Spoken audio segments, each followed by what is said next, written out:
Il leur dit, akabaonesha, que cherchez-vous? munatafuta nani? Ils lui répondirent, Rabbi, ce qui signifie maître, où demeures-tu? Bakamujibu, mwalimu, unaketiaka wapi? Venez, leur dit-il, et voyez. Na mukuye munifuate na mkaone. Ils allèrent et ils vinrent où il demeurait. Na bakaenda bakaona fashi la ranza kuketi. Et ils restèrent près de lui, auprès de lui. Amen. Bakabakia wepu naye. Ils restèrent auprès de lui ce jour-là. Bakabakia shuku mujima naye ile shiku. C'était environ la 10e heure. Ilikuwa ni ile saa ya 10 ya mjana. André, frère de Simon-Pierre, André ndugu yake Simon Petelo, était l'un des deux qui avait entendu les paroles de Jean et qui avait suivi Jésus. alikuwa mmoja wale balishika misemo ya Yohani na balimfuata Yesu. Ce fut lui qui rencontra le premier son frère Simon et lui dit, Niyenjo wa kwanza alikutana na ndugu yake Simoni na kamonesha, nous avons trouvé le Messie, ce qui signifie Christ. tukapata Masia ule pe unamuita Kristo. Et il le conduisit vers Jésus. Na alibaongoza kule kwa Yesu. Jésus l'ayant regardé dit, Na Yesu akabangalia kusema, tu es Simon, fils de Jonas. uku Simoni mwana wa Yona. Tu seras appelé Cephas, ce qui signifie Pierre. Batakuita Sefasi ile kunasema Petelo. Proverbe chapitre 14 verset 12 à 13. Mezani 14 kisari cha 13 pa 14. Proverbe chapitre 14. Mezani 14 sura Les versets 12 et 13. kisari cha 12 na 13. Écoutez. Mshikie. Telle voie paraît droite à un homme. Njia moja yakonekana kwa mtu mwa fulani. Telle voie paraît droite à un homme. Njia gani mumbamba? Njia inaweza kuonekana sema ni mzuri njia ya mtu. Telle voie paraît droite à un homme. Njia inaweza kuonekana mzuri kwa mtu, mais son issue c'est la voie de la mort. Asema mwisho kuifuata itakuwa ni njia ya lufu. Au milieu même du rire, le cœur peut être affligé. Katikati muna ya balabala moyo unaweza kusikitika. Au milieu même du rire. Katikati yenyewe ile moyo unaweza kufisika. Au milieu même du... Tu n'as pas la Bible? Au milieu même du rire, le cœur peut être affligé. Katikati ya ncheko moyo unaweza kusikitika. Et la joie peut finir par la détresse. Na furaha inaweza kumalizika kupitia tu huzuni. Que Dieu bénisse sa parole. Veuillez vous asseoir. Mungu abariki neno lake, mnaweza kuikala. Le Seigneur m'a mis à cœur de vous parler de ceci ce matin. Bwana rega katikati ya moyo wangu nisemeze na moyo asubuhi. Nous sommes en train d'enseigner sur la seconde venue, comme vous le savez, dans les prophéties du temps de la fin. Mais ce matin, j'aimerais parler sur quelque chose de très important que le Seigneur a mis sur mon cœur.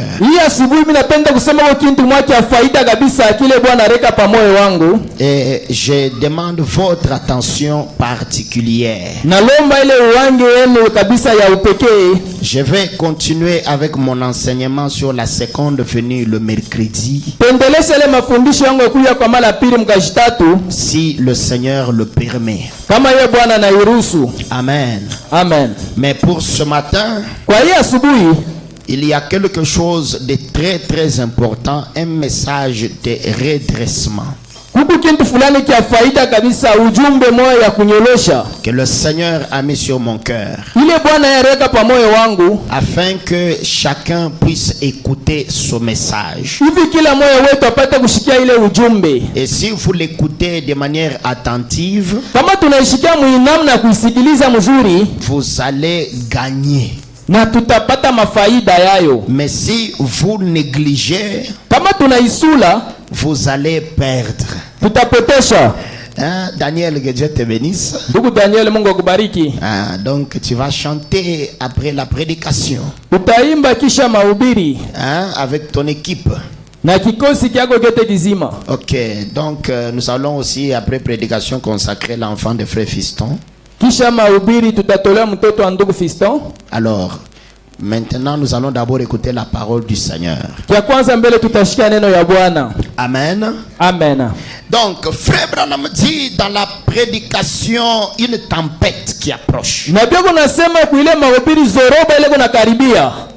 Il dit, si vous négligez d'écouter les informations, vous allez payer.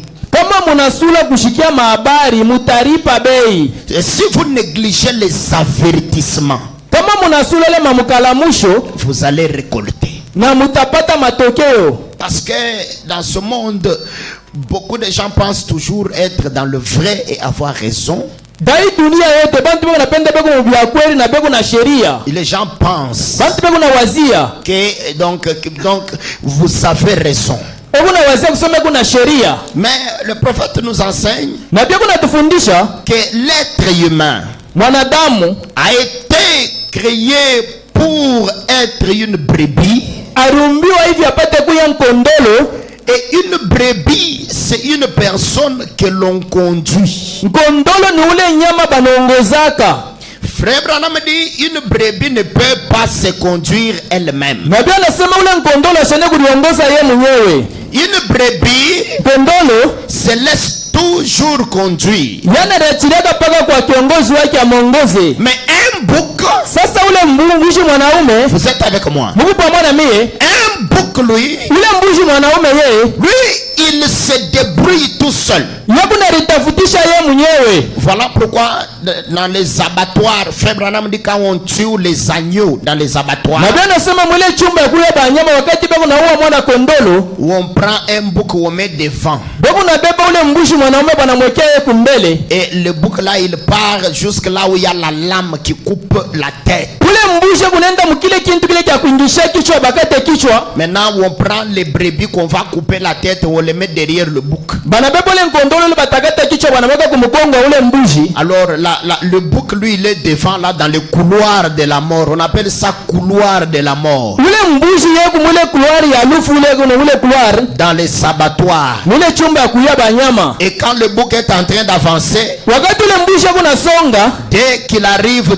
tout près de la lame là, il saute. wakati anafika tu karibu na ile cha kukata pale yana luka. Il comprend qu'il y a danger de mort. Yana shika sema papa kwa hatari ya kifo. Mais comme la brebis ne peut pas distinguer le danger, Sabi ule nkondolo ya shene kuachanisha lufu, il entre tout droit, il est au mur et on coupe la tête. yeku nengia na liongoza bukibumbashi na bana mukata kichwa. Ce qui l'a conduit là-bas, Ni nani ule alimuongoza kule? un bouc. Mbushi. Frère Branham dit, Na bia nasema, c'est comme ça dans l'église. jo vile tena na mukanisa. Il y a des gens qui sont des boucs Kuku bantu banye kwa bambushi. et d'autres qui sont des brebis Na pengine ni bankondolo, dans la même église. mukanisa moya moya. Est-ce que vous me comprenez? Mungu nanisikiliza. Voilà pourquoi Jo kwa maana, vous devez d'abord savoir ce matin vous êtes qui. hii asubuhi unapaswa kulijua sema wewe uko nani. Vous êtes un bouc ou une brebis. Uko nkondolo wala uko mbuzi. C'est très important ça. Ni kia faida kabisa ile. Avant d'aller plus loin et apprécier les prédications et les enseignements, Mbele kwenda mbali na kufurahia mahubiri na mahubiri, il faut d'abord se connaître. unalomba kia kwanza wewe ulijue mbele kile wiko. Quand tu connais qui tu es, Kama unalijua wewe kile wiko, ta position véritable, mshimamo yako ya bya kweli, alors tu sauras bien dresser la voie où tu pars. na utajua namna kupasula barabara muone kunaenda. Quand un bouc viendra pour t'influencer, Wakati ule mbushi atakuja njoo apate kukuvuta, tu ne te laisseras pas entraîner au tariacha ule mbushi akufundisha mafundisho yake, parce que tu connais déjà qui toi tu es. wanusha kulijua mwenye kile wewe wiko. Écoutez, Mushikie, la vie éternelle est une affaire personnelle. maisha ya milele ni mambo yanaangalia mtu palwake. Ça n'a rien à voir avec tout le monde. Abiangalia kubantu bote, C'est une affaire individuelle. ni mambo ya upekee. Alors, Sasa mon thème, il est le suivant. kisina changu ni hiki: Mourir là où vous croyez être en sécurité. kufa pa ile fashi unaona sema kioko utakatibu. Mourir Kufa là où vous croirez être en sécurité. pale wewe unaaminia kusema kioko utakatibu. C'est très fort, Ni kia nguvu kabisa, mais c'est comme ça. na njoo vile na kio kiko. C'est la vérité. Ni ukweli nayo. Mourir Kufa là où vous croyez être en sécurité. pale wewe unaaminia sema ke huko mutakatibu. Donc là où toi tu penses que tu es en sécurité, Pale wewe unawazia sema huko mutakatibu, hein, c'est que tu crains que ça peut t'arriver là. kile huko unaogopa sema kinaweza kukufikia. Maintenant, ça vient te surprendre seulement là où tu penses que c'est ici la sécurité. Kinakuwa kukushutusha pale uruwaza sema misha kufuchama mutakatibu. C'est par exemple comme quelqu'un Ni kwa mfano kama vile mtu fulani qui part, il cherche une maison d'habitation. anaenda kutafuta nyumba ya kuikala. Alors, il commence à se renseigner auprès des commissionnaires. Anaanza kufunda kuuliza pale pa kumpeleka kunyumba. Oh non, moi, j'ai besoin d'une maison dans un quartier sécurisé. Niko na lazima na nyumba mufashi ile tu bantu beko kwa mutakatibu. Là où il n'y a pas les bandits, Pala pana bajambazi, là où il n'y a pas de voleurs. pala pana ba mwivi. C'est là où je cherche la maison. Je pale mimi unatafutia nyumba. Cherchez-moi la maison seulement là-bas. Wewe nitafutia kwa nyumba paka ile mafashi ya vile. Est-ce que c'est mauvais de chercher la maison dans un quartier sécurisé? Est-ce que ni mubaya kutafuta nyumba pa ile fashi peke utakatibu? Est-ce que c'est mauvais? Ni mubaya. C'est normal. Ni sawa. Tout le monde veut vivre en paix. Kila mtu anapenda kuishi muamani. Tout le monde veut vivre en sécurité. Kila mtu anapenda kuishi mutakatibu. Alors là où tu pars là, Pale sasa wewe unaenda pale. pensant que c'est là où il y a la sécurité, Pale wewe wazee sema njoo peke utakatibu. et tu trouves que là-bas c'est encore plus pire. Na unafumbula sasa pale njoo pabaya kushinjana kule ulitoka. Mourir Kufa là où vous pensez être en sécurité. pale wewe unawazia sema kwa utakatibu. Là où vous croyez. Pale wewe unaaminia kusema Mourir là où vous croyez kufa pale unawazia être en sécurité. huko mutakatibu. Vous allez comprendre. Mutasikia. Et ceci est un message d'avertissement. Hii inakuwa ni ujumbe ya ukalamusho. Ceci est un message d'éveil. Hii inakuwa ni amusho. Pour que quiconque est venu pour que Dieu lui parle, Kwa ule wote alikuwa njoo Mungu apate kusemezana naye, puisse tirer attention apate kukeba ange, de ne pas mourir en désordre. asipate kufa tu mfujo hivi. Qui peut dire amen? Amina. Il y a certaines morts Kuko maalufu mwa ingine, que moi j'appelle une mort en désordre. ili ni kunaita tu maalufu la mfujo. Quelqu'un meurt seulement comme ça, il est en train de mourir, il part. Mtu kuna kufa paka hivi unaona. Et moi je n'aime pas ces gens-là de mort. Na mimi sipende mania ya alufu ya vile. Parmi les mauvaises morts, il y a la mort prématurée. Katikati ya maalufu mubaya kuko lufu la kufa la haraka haraka. Avant que ton temps n'arrive, Mbele ya wakati yako ifike, tu meurs, tu pars. unakufa paka hivi unaenda. Allez-y dans les cimetières. Mwende kwa makaburi. Parce que quand on parle de mourir, Wakati wanasema mambo ya kufa, il y a d'autres personnes, ils ne comprennent pas ça tout près. Ils prennent ça comme un sujet de philosophie. bantu bengine baigeleo mukaribu hivi beo unabeba sa mawazo mwa fulani. Alors qu'en réalité, Ni ukweli hivi, la mort est autour de chaque personne tous les jours. lufu luku kando kando ya kila muntu kila siku. Et vous devez tirer attention. Na tunapaswa kukeba ange. Amen. Amina. Alors mon thème, Kisina kyangu c'est convaincu et concerné. na kukakikishiwa na mwenye kuwa mwenye mambo. Convaincu Akikishiwa et concerné. na mwenye kuwa mwenye mambo. C'est ça mon thème. Njo kisina kyangu. C'est ça dont j'aimerais vous parler pendant quelques minutes. Napenda kumisemeza madakika mwa fulani. Amen. Amina. Dans la prédication question-réponse numéro 1, prêché le 3 janvier 54. Ile mahubiri ulizo na jibu kipande cha kwanza ilikuwa siku ya Le point 100, Frère Branham dit, Vita ya mia nabii anasema, maintenant remarquez, sasa mwangarishishe, gardez toujours ceci à l'esprit. mbambe hiki paka muroho yenu, Considérez que na mwangarishisha kusema les choses vont par trois. bintu biku nafanyika mara tatu. Les choses vont par combien? Bintu binafanyika mara ngapi? Les choses vont par trois. Biku naenda paka mara tatu. Le prophète dit, Nabii anasema sinon vous vous embrouillerez à coup sûr. kwa kule mutarivuruka tu pale yulu. Les choses vont par combien? Bintu binaenda kwa mara ngapi? Par par 3. kumala tatu. Il dit, Anasema il est né 3 catégories de gens sur la terre. kulizalika mania tatu ya nkunji ya batu tatu pa hii dunia. Il est né combien de catégories de gens sur la terre? Kulizalika mankunji ngapi ya bantu pa hii dunia?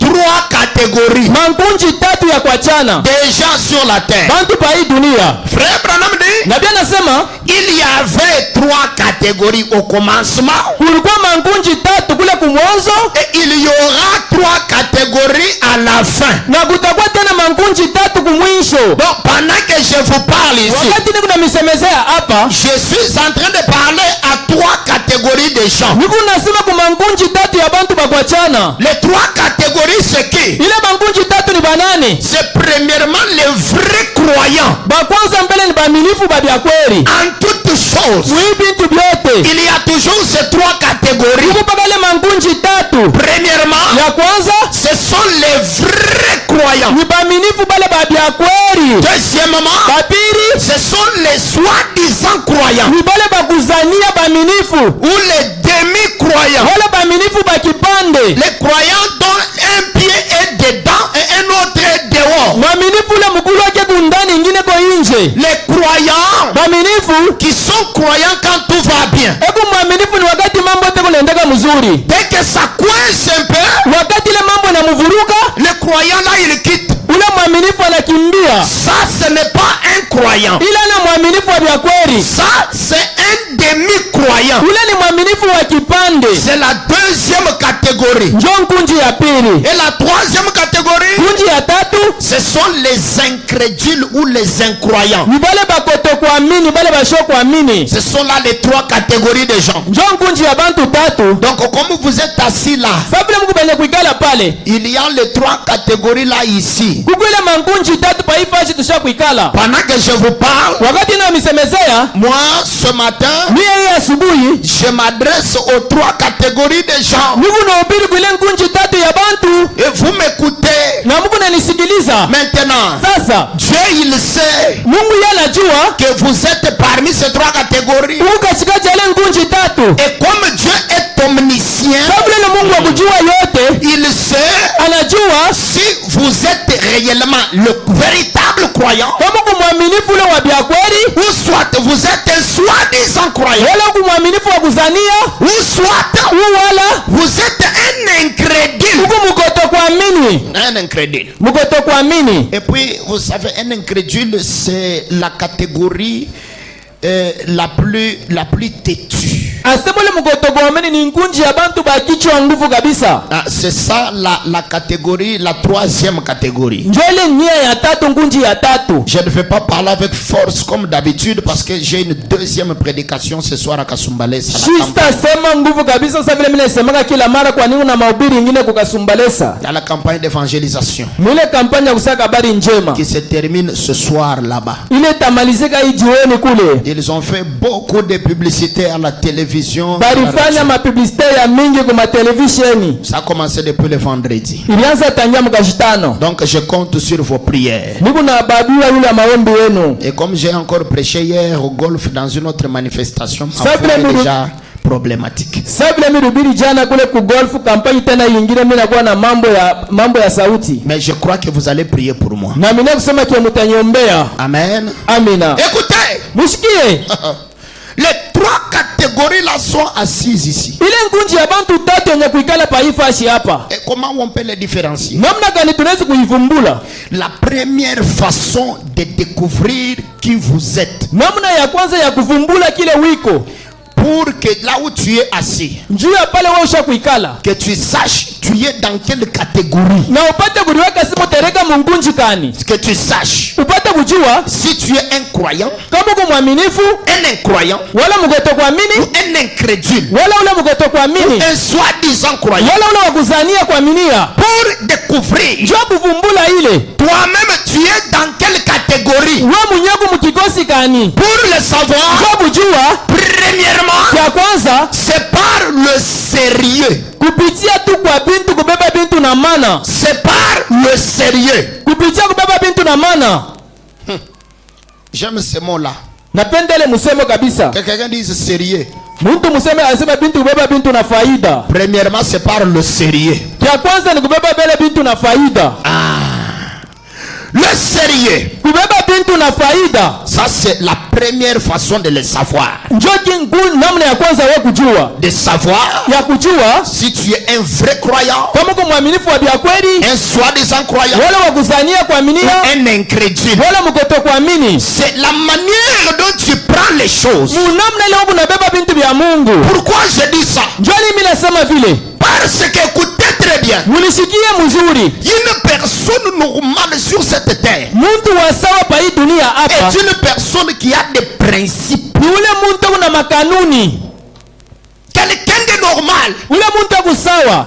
sœur Dada normale, mwenye kuwa sawa c'est une sœur qui connaît ce qu'elle veut dans la vie. ni ule dada anajua bila kunafanya mu maisha, Elle veut dans la vie. bila napenda mu maisha Uko natafuta nini? nini Uko natafuta nini.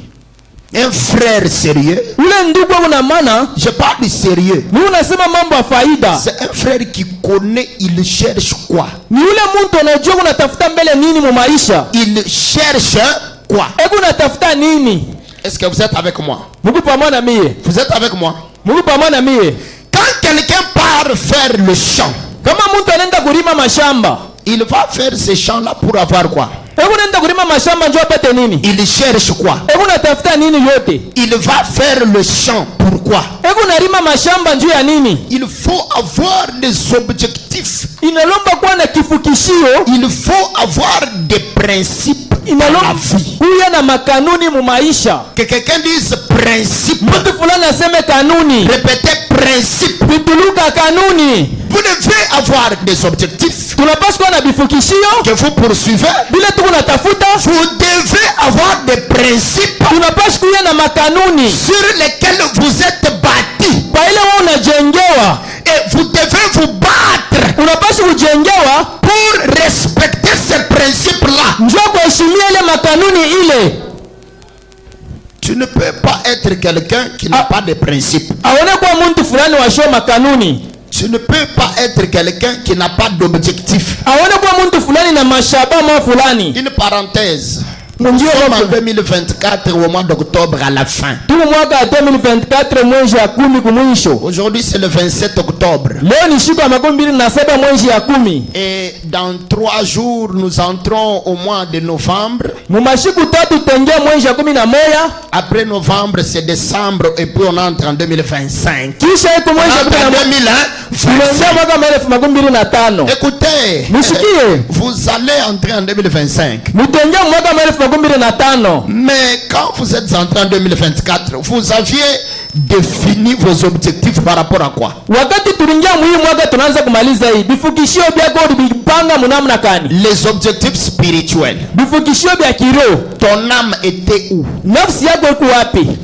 Tes péchés, est-ce que tu les connais d'abord? Zambi yako litendo naijua? Est-ce que tu peux avoir une liste Unaweza kuwa na karatasi mwa fulani sur laquelle tu écris tes propres péchés pale unaanjikiaka kwa mazambi yako ile unafanyaka et commencer à travailler sur ça? na unaanza kutumika yule ya ile mazambi. Et est-ce que tu connais même tes péchés Unajua bata mazambi yako pour que tu puisses dire à Dieu, hivi upate kumwonesha kwa Mungu, Seigneur, voici mes péchés. Bwana Yesu, tazama mazambi yangu, J'aimerais que tu les prennes napenda uibebe et que tu me donnes ta vie. unipatie kwa maisha yako. We Est-ce que tu connais même tes péchés, ton état d'âme? Est-ce que tu connais ça? unajua ta hali yako tu ya bumwarabile wiko Les objectifs spirituels bifukishio vya kiroho que tu t'étais fixé. ile kama ulipanga. Je ne sais pas si tu t'étais fixé. Nisijua kama ulipanga. Mais alors que nous sommes à la fin de l'année, Hivi tuko mwisho ya mwaka, est-ce que tu les as atteints? ushakufikisha bila bifukishio? Tu en es où Huko nape wapi? par rapport aux objectifs spirituels Kufuatana na bifukishio vya kiroho pour l'état de l'âme? kwa nafsi yako, kwa hali ya nafsi yako. Deuxièmement, Kia pili, pour le service de Dieu. na makazi ya Mungu. Dieu t'a appelé à le servir. Mungu alikuita mtumikie. Chacun de vous a quelque chose de Dieu en lui. Kila mtu wetu kuna kitu fulani kia Mungu ndani yake. Laissez-moi vous surprendre. Acha nimishutushe. Dans le corps de Christ, il n'y a pas de fainéants, il n'y a pas de chômeurs. Mwili ya Kristo muna bajinga wala balofa. Tout le monde est important dans l'église. l'église. Kila muntu ako wa faida mu kanisa. Je le répète. Na ipituluka. Chaque personne est importante. Kila muntu ako wa faida. Chaque personne est importante dans l'église. Kila muntu ni wa faida mu kanisa. Chacun de vous Kila moya wetu a quelque chose de Dieu en lui. kuna kintu kia Mungu ndani yake. Et frère Branham dit, Na ndugu Branham anasema, lorsque Dieu vous appelle par l'écoute de la parole, wakati Mungu anakuita kupitia kusikiliza kwa neno, et que vous commencez à fréquenter l'église, na unaanza kuingia mkanisa mwa fulani. frère Branham dit, Ndugu Branham anasema, allez devant le Dieu qui t'a appelé wende kwa ule Mungu alikuita ule, et demande-lui, umuulize Mungu, Seigneur, Bwana, première question, ulizo ya kwanza, pourquoi tu m'as appelé? njoo nini wewe uliniita? Deuxième question, Ulizo ya pili, que je fasse exactement quoi? nifanye hakika nini? Et puis laissez-moi vous le dire, Acha nionyeshe. Dieu a créé les oreilles, Mungu arumba hii mashikio, ça veut dire que Dieu entend. ni kusema kia yeye Mungu Dieu a anasikiliza. créé la bouche, Mungu arumba kinwa, ça veut dire que Dieu parle. ni kusema yeye Mungu anasema. Dieu a créé les yeux, Mungu arumba macho, ça veut dire que Dieu il ni voit. kusema kia Mungu anaona. Dieu a créé les pieds, Mungu arumba migulu, ça veut dire que Dieu peut ni marcher, kusema kia yeye Mungu anaweza kutembea. Dieu peut toucher. Mungu anaweza kugusa. Dieu est une personne. Mungu anakuwa muntu. Il est une personne qui entend. Ni muntu ule kunasikiliza. Écoutez, Dieu il entend même les démons. Mungu kunasikia hata bandemoni. Je vous dis la vérité. Naniambia ukweli. Lisez dans la Bible. Musomeni mu Biblia. Jésus il part chasser les démons. Yesu anaenda kufundisha mandemoni. Il part délivrer l'homme qu'on appelait le fou de Gadara, Anaenda kukombola ule mwenda bazimu wa makaburi. qui était enchaîné dans un cimetière. Ule barikosha mufunga minyololo mu makaburi. Et avant de chasser les démons commençaient à parler à Jésus. Mbele ya kufundisha mandemoni, ndemoni inaanza kusema na Yesu. Ils lui ont dit, Inamuonesha, Seigneur, s'il te plaît, Bwana kama binakufurahisha, prière. maombi. Envoie-nous même dans ces cochons. Ututupa hata mwile nguruwe. Parce que notre temps n'est pas encore venu. Kwani wakati yetu haijafika. Qui priait? Nani unaanza kuomba? Qui priait? Unaanza kuomba ni nani? Des démons appelés légions. Ndemoni ile banaita ndemoni ya mingi. Maintenant, Jésus dit, ok, je vous ai exaucé. Yesu anasema na mikubali. Voici là où vous avez demandé. Mwendeni maombi yenu na ijibu. Si Dieu peut exaucer un démon, Kama Mungu anajibu maombi ya ndemoni, comment Dieu ne peut pas t'exaucer? namna gani yeye Mungu asiende kukujibu? Est-ce que Jésus est mort à la croix pour les démons? Yesu alikufa kwa msalaba njoo ya mandemoni. Dans le mystère de l'exaucement à la prière, Ni siri ya kukubali ya maombi. Dieu exauce tout le monde, même les pécheurs. Mungu anakubalaka bantu bote hata batenda zambi. Il t'amène à la parole. Amina. Il faut savoir comment s'approcher pour que Dieu t'exauce. Unalomba namna gani ya kumkaribia Mungu njoo kukubali. Voilà pourquoi la preuve que tu es sauvé, Njoo kwa maana hakikisha ujasema kwa mwenye kuokolewa. ce n'est pas parce que Dieu exauce toujours tes prières. Haina paka sema ke njoo Mungu anakubalaka maombi yako. Non, parce que Dieu exauce même les démons. Kwani Mungu anachibwaga hata mandemoni. Dans l'Ancien Testament, on en a plein comme exemple. Mulongano za kale tu na mandemoni ya mingi sana mfano. Qui ont prié, Ile liomba on parle des démons esprits. Mungu nasema mandemoni roho. Que Dieu les a exaucés. Mungu alikubali. Même les démons dans la chair. Hata mandemoni ya mumwili. Quand vous prenez Judas, Sababu nambeba Yudasa. Judas c'était un démon. Yudasa alikuwa ndemoni. Mais Sasa il chassait d'autres démons. aranza na kufundisha mandemoni Au nom mienzake. de Jésus, Munjina ya Yesu. et les démons partaient. Na ile ndemoni mienzake ilianza kwenda. Voilà pourquoi Jésus dit, Joma Yesu alisema en ce jour-là, plusieurs viendront. ile siku bamingi batakuya. Au jour du jugement. Ile siku ya hukumu. Et ils me diront, Itanyonyesha Seigneur, Bwana, nous avons chassé les démons en ton nom. tulifukisha mandemoni munjina yako. Nous avons prêché en ton nom. Tulihubiri munjina yako. Nous avons chanté en ton nom. Tulimba muyako njina. Nous avons prié pour les malades. Tuliombea bagonjwa. Nous avons fait des miracles. Tulifanya miujiza. Laissez-moi vous le dire. Acha nionyeshe. Ils ont prié au nom de qui? Baliomba munjina ya nani? Pas au nom des démons. Hapana munjina ndemoni. On ne reconnaît pas un chrétien par le nom de Jésus. Abayo mugezi kupitia paka njina ya Yesu. Parce que tout le monde cite le nom de Jésus. Bantu bote kuna ta njina ya Yesu. Même les démons. Hata ndemoni. Et puis Jésus dit, Na Yesu anasema, alors je vous dirai ce jour-là, kaniambia ile siku ile, quittez-vous, je ne vous ai jamais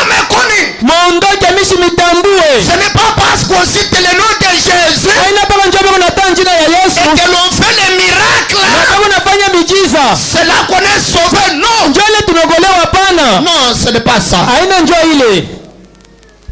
Ce n'est pas ça. Haina njoo ile. Quand Dieu t'appelle comme vous êtes là, Kama Mungu anakuita sasa vile Mungu penye kuikala pale, il faut lui demander, il faut écouter. Dieu, on ne lui fait pas de faveur. Mungu abamsaidi yake hapana. Dieu exauce les prières. Mungu anakubali maombi. Qui peut dire amen? Amina. Vous devez être d'abord quelqu'un de normal, Unapaswa mbele mtu sawa. qui comprend que ce que je dis ici est vrai. Unaelewa sema kile unasema ni kia kweli. Frère Branham dit, si quelqu'un te prenait dans son entreprise, Na bwana nasema kama mtu anakubeba mkampuni yake, bon, toi, je t'engage, tu vas travailler à TFM. wewe mimi nakupatia kazi utatumika kule ku TFM. Tu entres là-bas dans la cour de TFM ou dans la salle d'attente, Unaingia mwele chumba ya kuchunga ile ya TFM, tu te mets. unikala. Matin, soir. Asubuhi magharibi. Et puis à la fin, tu vas réclamer le salaire. Tu as fait quel travail? Kumwisho wa mwezi utalomba mshahara, ulitumika kazi gani? Est-ce que tu as travaillé? Ulitumika? Ou bien tu entres là-bas, Wale unaingia mule, tu pars chez le mécanicien, tu touches un peu. unaenda mbele kwa ule kutengeneza gari, unagusa kwa mbele hivi. Demain, tu pars chez les électriciens, Kesho unaenda pa mwanga ya meme, tu touches un peu. unagusa kwa maampulu. Le jour suivant, Siku nyingine nafuata, tu pars à la clinique de TFM. unaenda kule kwa hospitali ya TFM.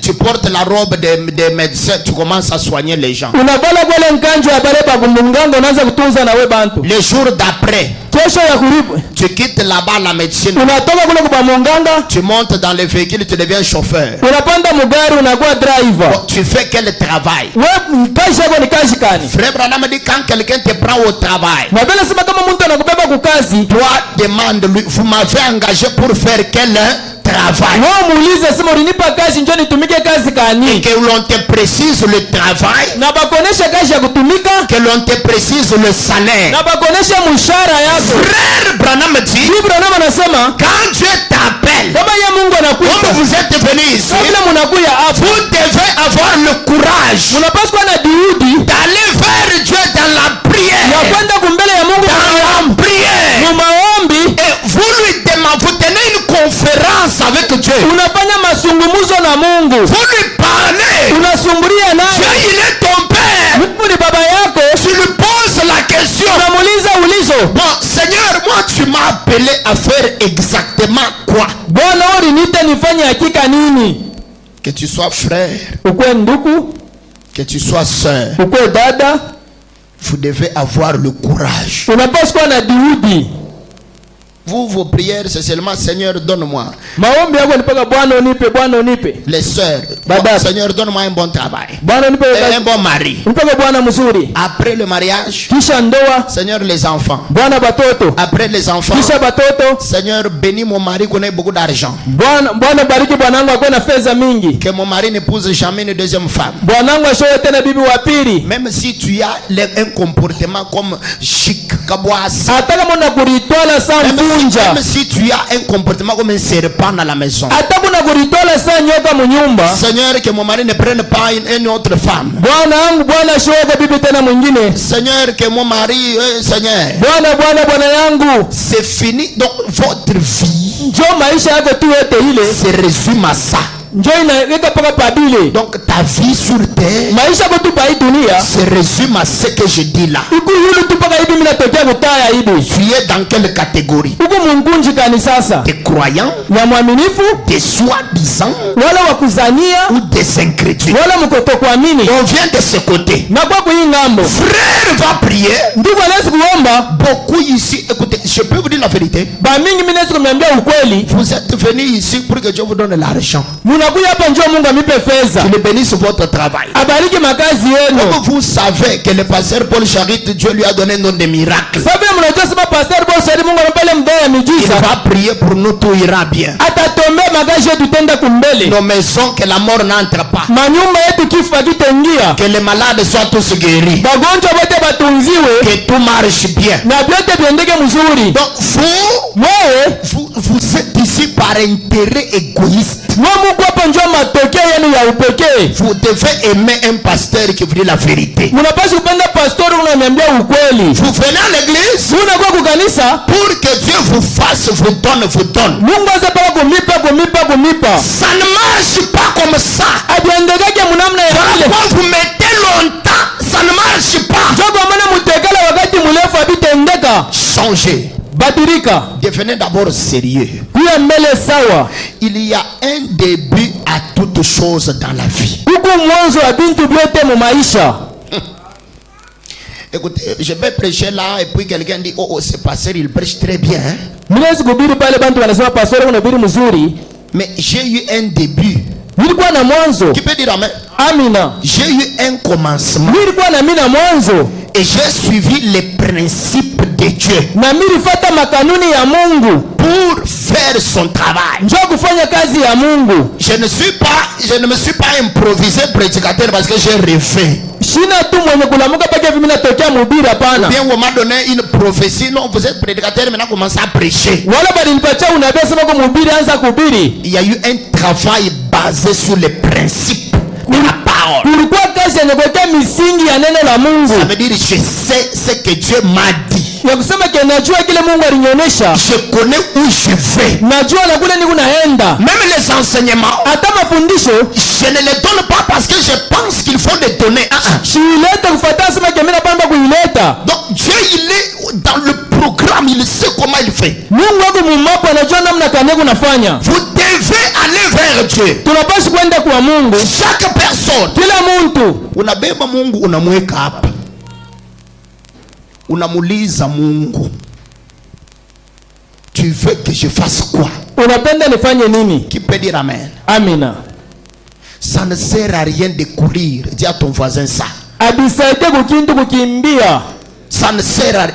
Hatuna mu compétition. Hatuna mu mabechano.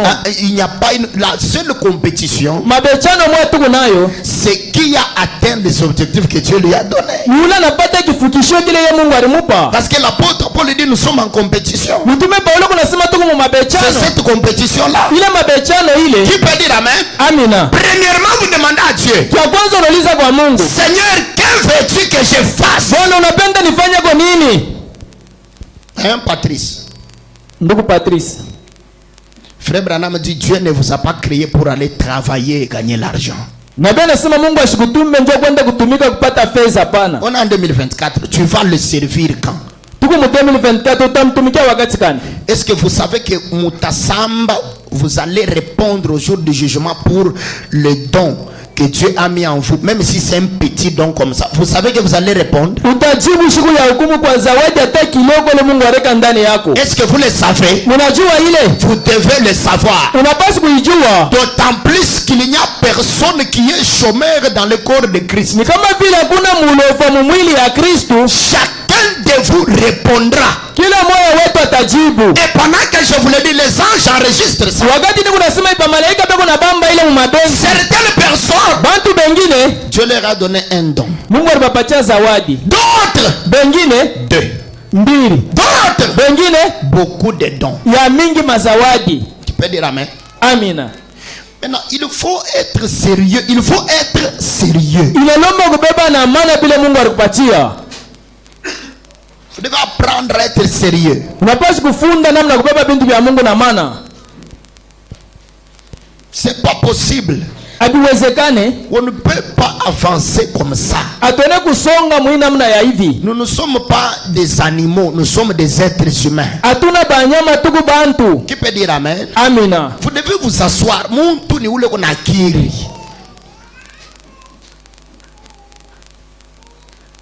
Vous devez vous asseoir. Unaweza mbele kuikala. Et Na vous dites que vous êtes chrétien. unasema kwa Mkristo. On ne refuse pas. Atukatale. Personne ne va vous ravir votre christianisme. Il n'y a que toi et Dieu qui connaît comment tu es chrétien. Hakuna ule atawasema kwa Mkristo, ni wewe mwenyewe na Mungu tu unajua sema kwa Mkristo.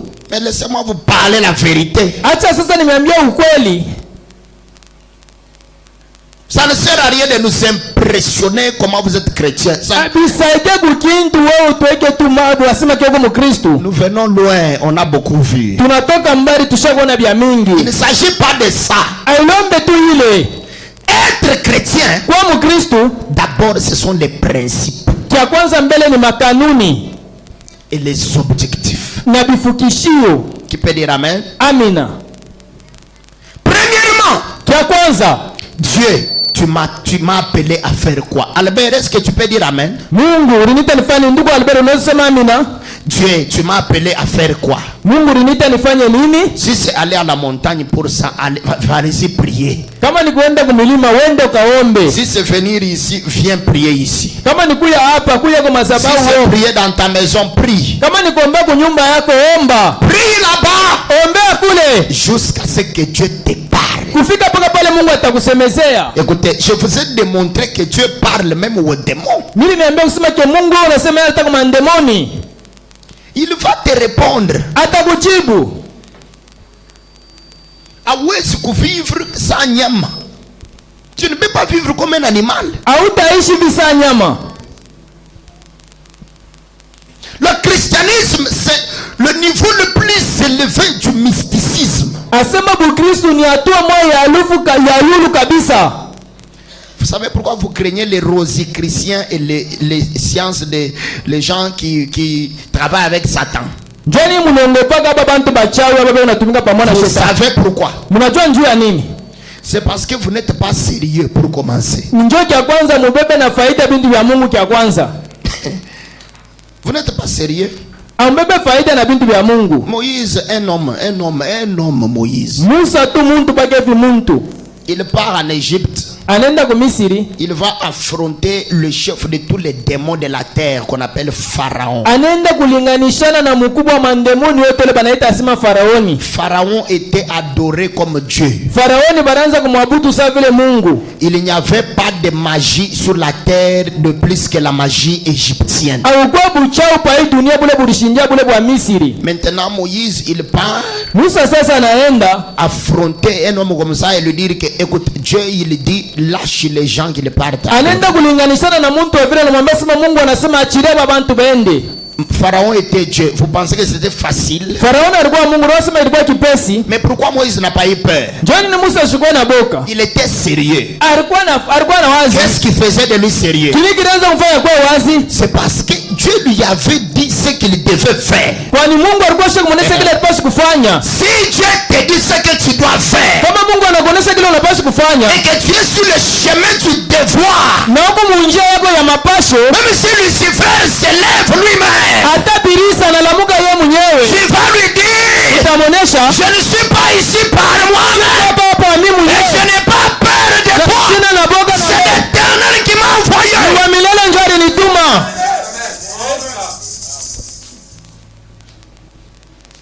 Moïse est devenu sérieux Musa alibeba bintu ya Mungu na faida quand Dieu lui a parlé. wakati ya Mungu alimsemezea. Dieu ne doit pas te parler et puis ça reste comme si c'est blanc, comme si c'est noir. Mungu asene kukusemezea binabakia kama vile byeupe wala byeushi. Il ne faut pas aller comme ça. Ailombe wende mwile namna ya vile. Voilà pourquoi quand Dieu rencontre Moïse, Kwa maana wakati Mungu alikutana na Musa, il lui dit, va délivrer mon peuple. alimwonyesha ndaka kombole taifa yangu. D'abord la démonstration, mayani na waka moto, et puis mayani ailungule moto. Ça ne se brûle pas, ça ne se consume pas. Le feu est resté là. Moto nabakia pale. Moïse, il voit le feu. Musa anaona moto. Et puis la voix sort du feu. Kisha sauti katoka mule moto. Moïse, Moïse, Musa, Musa. le lieu où tu te tiens est un lieu saint. Fashi leo nakanyanga ni fashi takatifu. Ôte tes chaussures. Ondosha bilato byako. La conversation commence. Masungumuzo inaanzia pale. Qui peut dire amen? Amina. Moïse n'a pas paniqué. Musa shikongope. Vous ne devez pas être, vous n'êtes pas des animaux, vous avez l'intelligence. Vous avez quoi? Même l'apôtre Paul, il dit aux Corinthiens de prier avec intelligence. Moïse n'a pas paniqué.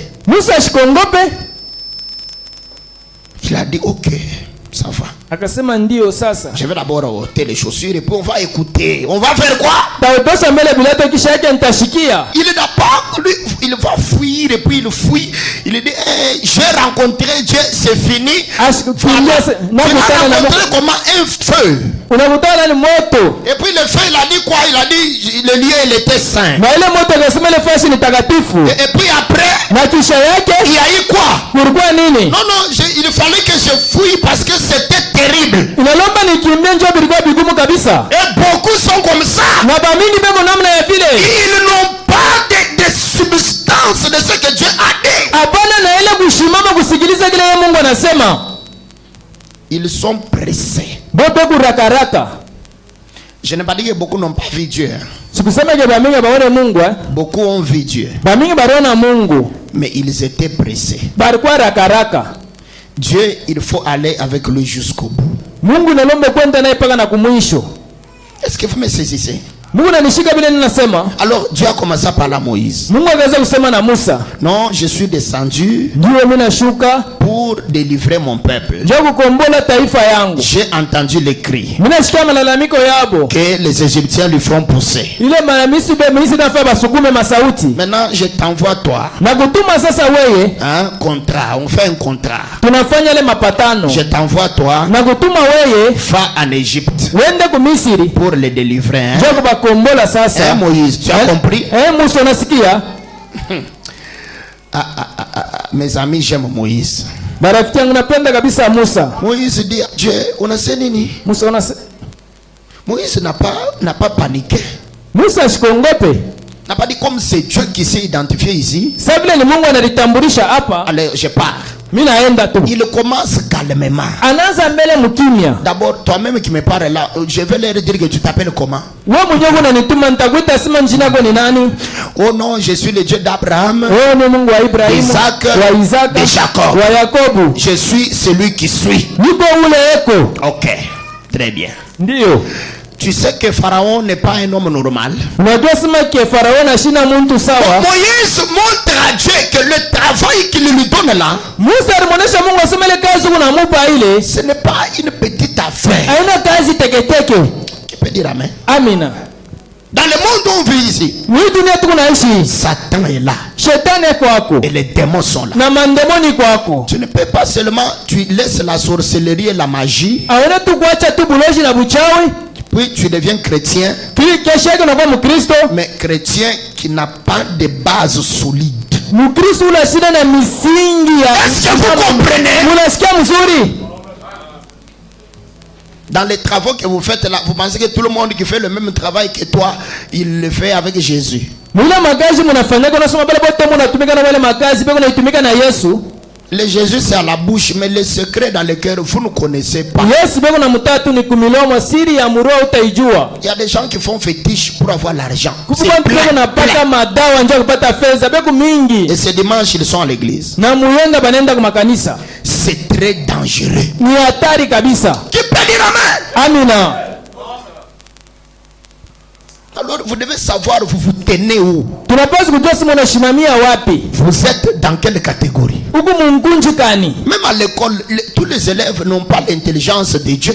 Hata kwa masomo bota bana na akili paka kutokea kwa Mungu. Il y a des parents qui sont nés de familles de féticheurs et de chefs coutumiers Kuku bazazi bale balizalika muma jamaa ya ba mifumu ya bale ba sultani et des rosicruciens na bale ba Rosicruciens. qui font des fétiches pour leurs enfants à l'école Bale peko napakia batoto bo madawa kwa masomo. et à l'université. Na kule kwa masomo ya juu. Je dis la vérité. Hii unasema ni ukweli. Certains parents font fétiche pour que les enfants trouvent certains mariages. Bazazi wengine peko nafanya madawa fulani ndio batoto bapate mandoa fulani. Je dis aussi la vérité. Nasema tena ukweli. Alors, dans un monde comme celui-ci, Hii dunia kama hii tunaishi ya hivi, où deux forces s'affrontent, ile manguvu mbili kunakutana, vous devez savoir vous vous tenez où unapaswa kujua sema unashimamia wewe pashi kani et que vous vous tenez comment. na unashimama namna kani. Sinon, vous allez mener une vie mais qui ne va nulle part. Kwa bule utaishi maisha ila yende mbali hapana. Sinon, vous allez croire que vous êtes chrétien Kwa hivyo utaamini sema kwa Mkristo en sécurité ni utakatifu, et mourir là où vous croyez être en sécurité. unakuwa kukufia pa ile fasho unaona sema kioko mu utakatifu. Parce que vous n'êtes pas vraiment sérieux. Ni njoo hauna tu kubeba faida kabisa bila bintu na faida. C'est très prophétique. Il y a des gens ici qui ont des grandes étoiles. Kuku bantu pa ifa shipeko na manyota mwa munene. Mais que ça ne peut pas aller loin. Na ile manyota hapo aende mbali. Parce que un pied est dedans et un autre est dehors. Kwani mkuu hapo kundani ingine kwa nje. Alors Moïse dit à Dieu, Musa akasema kwa Mungu, je ne suis pas convaincu. Nishahakikishiwe. Envoie quelqu'un d'autre, moi je ne parle pas. Tuma kwa mtu mwingine, mimi sitaenda. Après toutes les explications que tu as données, kisha ile mafasiri yote Mungu alimpatia, Moïse n'est pas parti. Musa ashifike paka. C'est la Bible. Ni Biblia inaisema. Envoie quelqu'un d'autre. Tuma kwa mtu mwingine. Quand moi je médite sur ça, wakati mimi nafikiria yule ile, ramenons la situation là aujourd'hui. Mungu anakutokelea munyumba yako moto mukwen, munyumba yako moto inawaka, sauti inatoka mu moto. Mi Mungu minasema, wewe utakatala. Utakatala.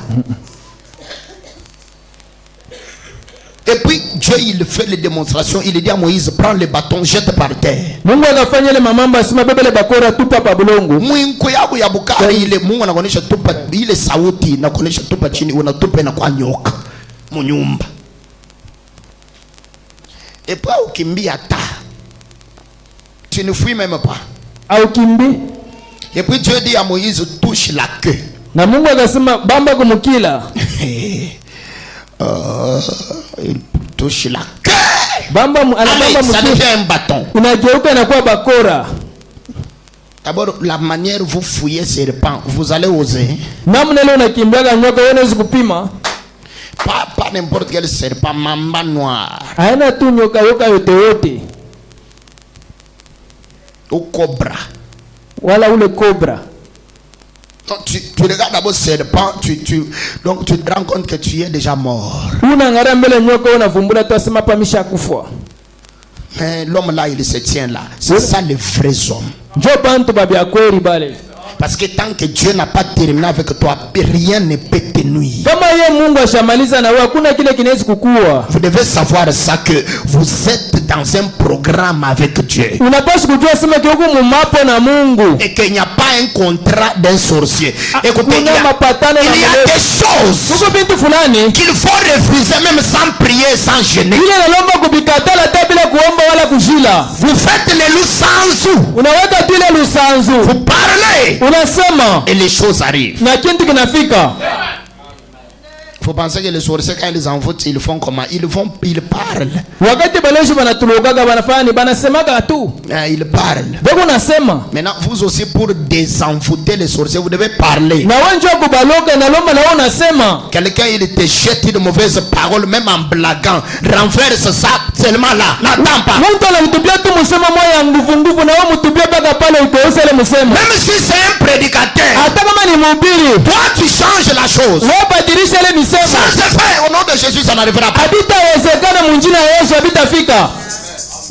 Je vous donne des tactiques. Hein? Moïse était comme ça. Il dit à ce feu-là, je ne parle pas, envoie quelqu'un d'autre. Quel dit kamakama? Il ne parle pas à un homme, il parle à Dieu. Pourquoi il disait comme ça?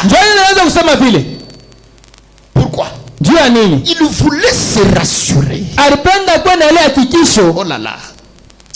Parce que là où il allait, c'était une question de vie ou de mort. Il fallait être sûr à 100%. Et dans le monde où nous vivons ici, même l'affaire des églises ici, il faut être sûr à 100%. Que c'est vraiment Dieu. Et même si c'est vraiment Dieu, il a dit quoi? Il a donné quelle garantie?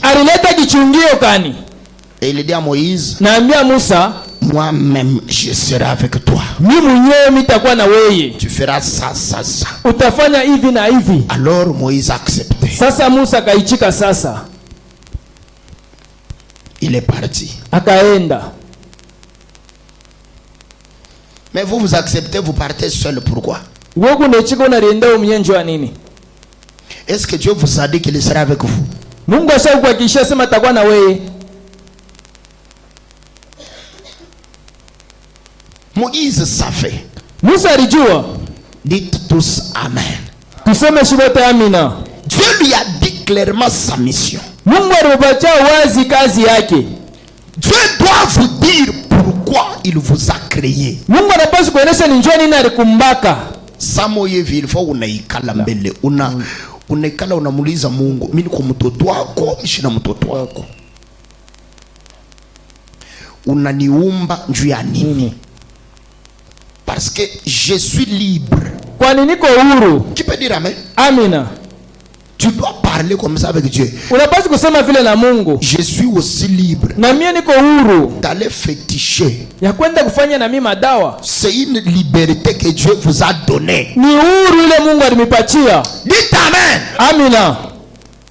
Mais comme il veut que vous ne fassiez pas ça. Sababu yeye Mungu ashipende ukafanye dawa. Que vous soyez chrétien. Wewe ubakie tu loko mkristo. Ne soyez pas un chrétien à demi. Hapana kuwa mkristo wa kipande. Je vais dire quoi?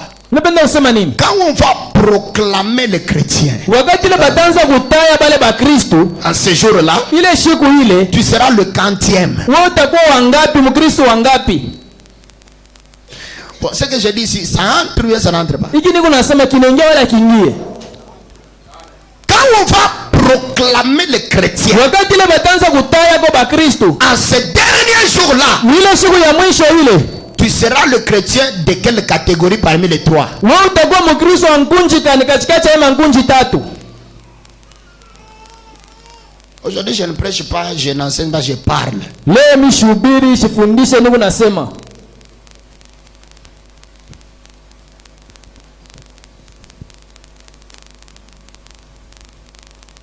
Le problème c'est que mambo ni kusema il faut d'abord demander à Dieu. Inalomba kulomba mbele kwa Mungu. Il y a 3 questions qu'il faut lui poser. Kuko maulizo tatu nalomba kumuuliza. Pour être sérieux. Njoo kuya wazi. Pour être sérieux. La première question. Ulizo ya kwanza. Que faire? Ifanye nini? La première. Ulizo ya kwanza. La deuxième question. Ulizo ya pili. Où le faire? Ni kuifanyisha wapi? La troisième question. Ulizo ya tatu. Comment le faire? Ni namna gani ya kuifanya? La quatrième question. Ulizo ya ine. Quand le faire? Wakati gani ya kuifanya?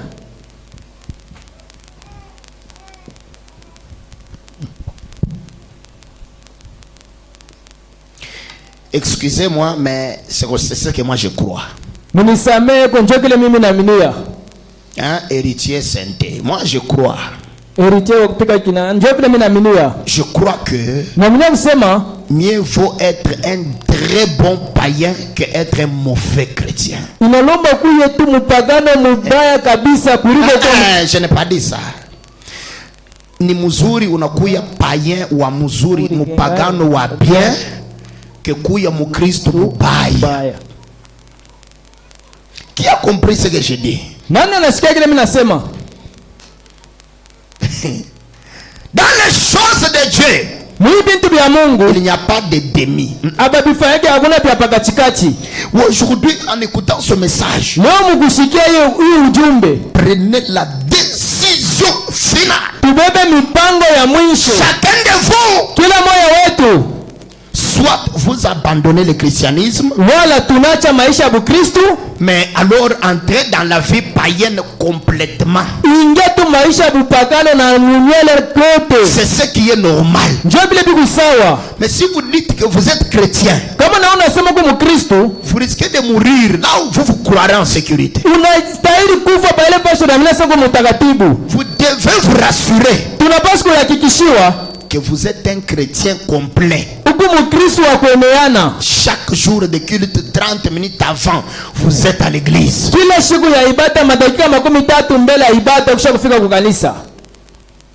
Qui peut dire amen? Amina. Écoutez, on est en 2024, bientôt, dans 2 mois, nous entrons en 2025. Donnez-moi un amen. Amen. 2025, après, ça sera quelle année? 2027 itakuwa mwaka gani? 2026. Après 2026, Kisha 2026 les années s'en vont miaka iko naenda et Jésus revient bientôt. na Yesu kuna karibia kuya. Rappelez-vous, Mkumbukeni, il y aura la fin. kutakuwa mwisho. D'après l'enseignement de cet homme, Kufuatana na mafundisho ya huyu mtu, Frère Branham, ndugu Branham, il montre que les vrais enfants de Dieu, huko naonyesha sema watoto ba Mungu ba kweli convertis benye kubadirika par le Saint-Esprit, kupitia Roho Takatifu, quand Jésus viendra, wakati Yesu atakuya, ceux qui iront avec lui bale bataenda naye dans l'enlèvement, munyanyuliwa. Frère Branham a dit, Ndugu Branham anasema 95% 95 seront déjà morts. batakuwa penye kufwa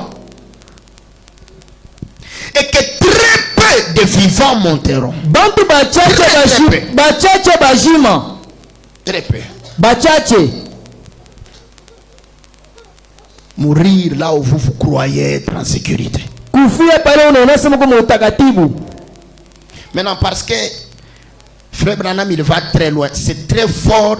Il fait une forte déclaration, le prophète. Na ndio unaenda mbali unafanya tangazo ya nguvu kabisa. Est-ce que vous me suivez? Mungu ananifuata. Frère Branham dit, je doute fort qu'il y ait 12 personnes dans cet âge qui vont monter dans la Na mer. Biblia inasema naweka shaka kabisa hakutakuwa bantu 12 kama bataenda munyanyuliwa bajima.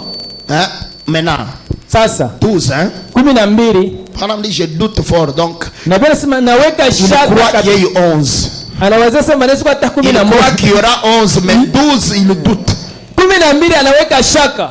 11 qui vont monter vivants. Le mystère de translation là. Ile 11 batenda bajima. Mais il dit le grand nombre qui monteront Batu ba mingi bale batapanda seront déjà dans la poussière. On va y bale arriver. bashakufa Dans mon tutafika. enseignement là, je vais y Tutafika arriver. mwele mafundisho tutafika. Je vous parle d'abord ce matin. Mungu nasema mbele ya asubuhi. Vous êtes sûr Mungu na hakikisho que vous faites partie de ces 11 là? woku katikati ya bale 11 bataenda. Est-ce que vous êtes sûr? Oku na hakikisho. Vous connaissez les conditions pour y aller. Unajua makanuni njoo ya kuenda. Voilà comment aujourd'hui, Njoo kwa maana mimi leo écoutez, munisikie. quand je vois quelqu'un mourir Kama mimi naona mtu anakufa aujourd'hui, leo, je me dis que il a beaucoup d'opportunités d'aller dans l'enlèvement. mimi nasema ile mtu anakuwa kuna bahati munene yeye kwenda munyanyuliwa. Que celui qui est encore vivant. Kushinja ule ashakubakia mjima. Parce que c'est 11 seulement. Bantu watakuwa 11 bule.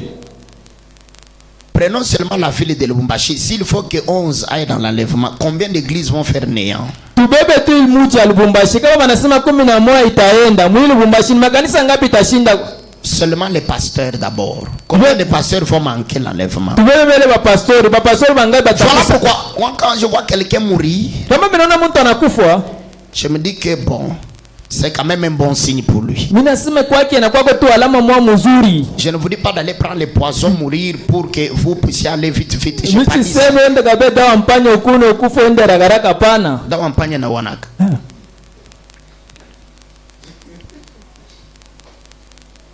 C'est très sérieux. Biko bya kabisa. Je ne sais pas si vous me pénétrez. Est-ce que vous me comprenez? Mimi sijua kama Mungu Vous comprenez? muna yeye mawazo yangu. Les 4 questions ici. Hii maulizo hii. Chacun de vous Kila moyo wetu va vers Dieu. ewe nenda kwa Mungu. Seigneur, Bwana, hii mambo ya bumungu hii na vile tuko na ba musicien leo, qu'est-ce que tu veux que je fasse? wewe unapenda kwa nifanye nini? Qui peut dire amen? Amen. Tu veux que je fasse quoi? Wewe unapenda nifanye nini? Dieu doit te répondre. Ye Mungu atakujibu. Oh là là. Dieu doit faire quoi? Mungu atafanya nini? Si Dieu ne te répond pas, Kama ye Mungu asikujibu, ne fais rien. wewe usimtumikie hapana. Vous allez vous débrouiller, vous voulez aider Dieu. Wewe unapenda kumsaidia Mungu. Aujourd'hui c'est un nouveau départ. Leo inakuwa ni mwendo ya sasa. Hein? Onésime. Aujourd'hui c'est un nouveau départ. Leo ni mwendo ya sasa. Les questions sont là, les devoirs. Mapasho ile pale maulizo. Que je fasse quoi?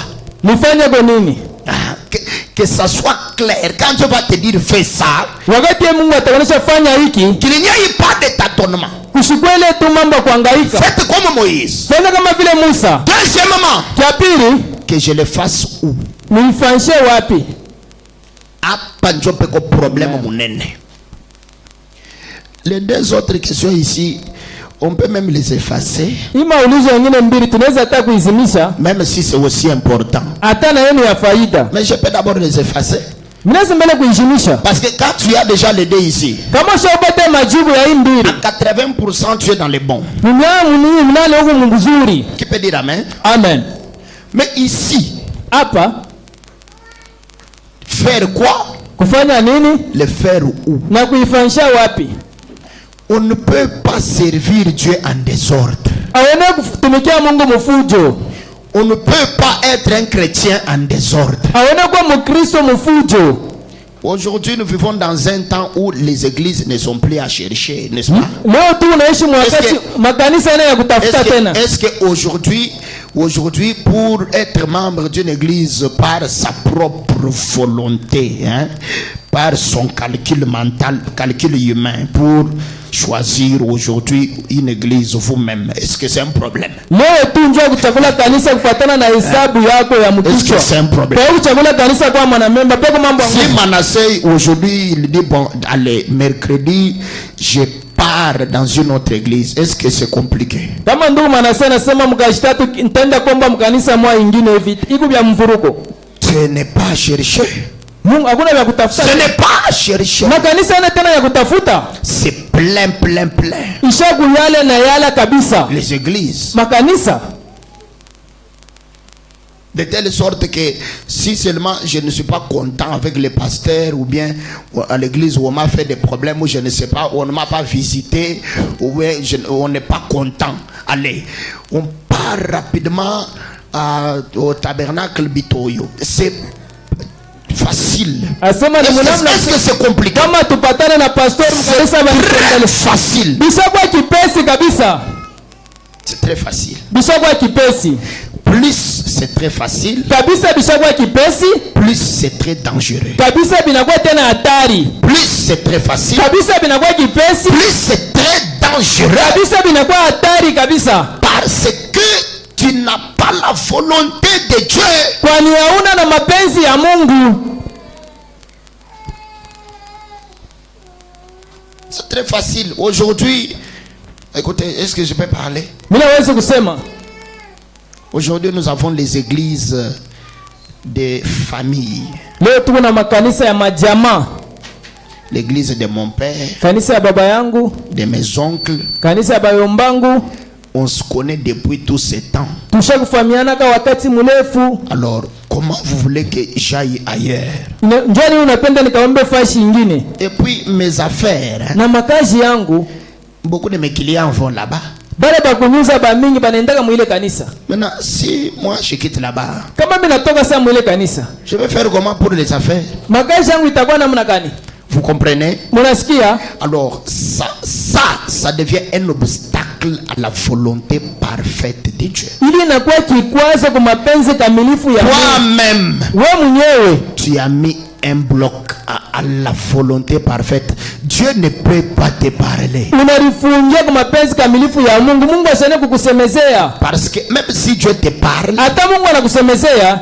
Frère Branham a dit Dieu quand il avait autorisé à Balaam. Ndugu Branham anasema wakati Mungu alimruhusu Balaam d'aller maudire Israël. Balaam njoo kwenda kulaani Israeli. Frère Branham dit Ndugu Branham anasema Balaam avait vu la volonté parfaite de Dieu. Balaam aliona mapenzi kamilifu ya Mungu. Il l'a refusé. Alikatala mapenzi ya Mungu. Alors, sasa comme Dieu voyait le désir kabla Mungu aliona chemchemu ya nia ndani yake du cœur, ya moyo wake, que quelqu'un dise désir. aseme ni mtu fulani aseme nia. Répétez désir. Nia. Sœur, répétez désir. Dada mpitulike nia. Les désirs dans le cœur. Nia ndani ya moyo. De Balaam. Ya Balaam. C'était attaché à l'argent. Ilikuwa ni kupenda fedha kabisa. Et à la gloire terrestre. Na ile utukufu ya pai dunia. Alors Dieu, il lui a donné une vision, une réponse selon les désirs du cœur. Sasa yeye Mungu akampatia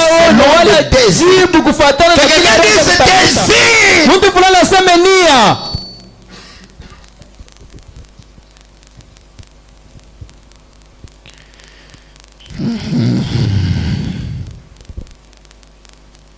Il y a beaucoup d'obstacles Kuko mabikwazo vya mingi qui empêchent beaucoup ici à recevoir la volonté parfaite de Dieu, parce que vous n'êtes pas neutre. Vous n'êtes pas neutre.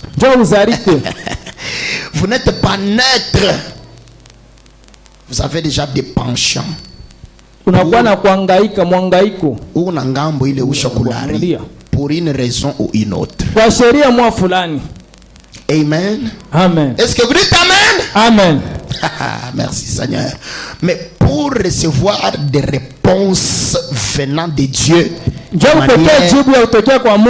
dans sa volonté parfaite,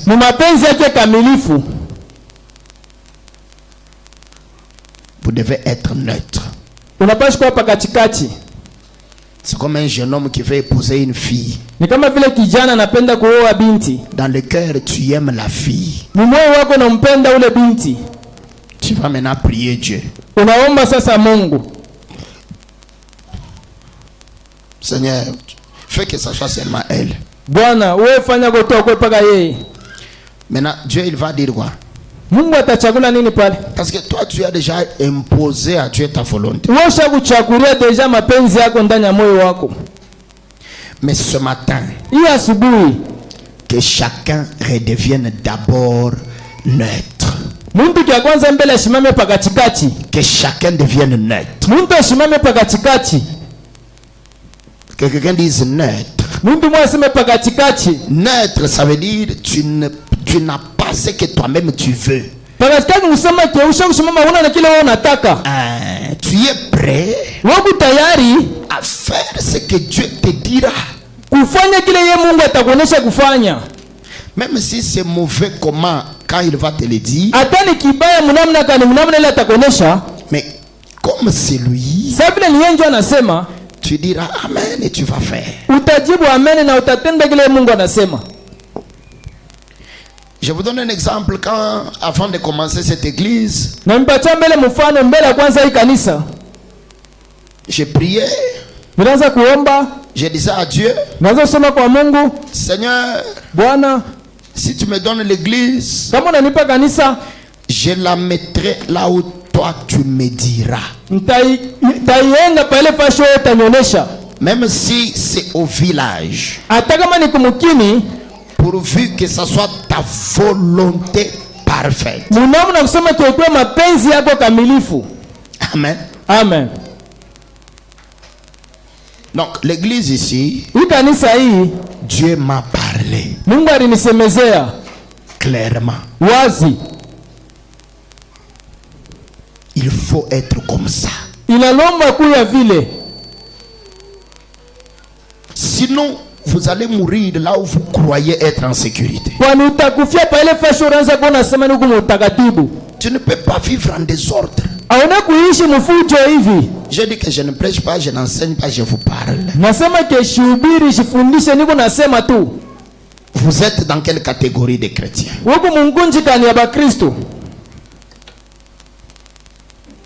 Je prends le deuxième exemple et je termine par celui-là. Quand Dieu appelle les enfants d'Israël hors de l'Égypte,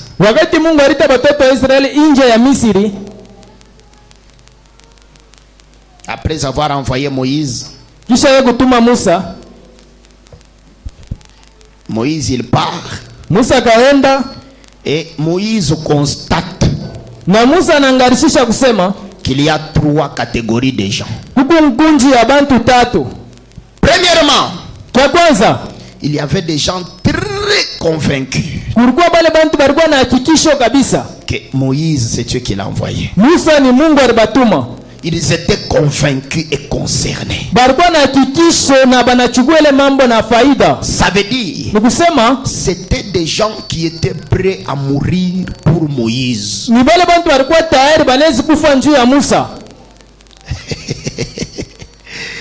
Vous voyez ce que les musulmans font?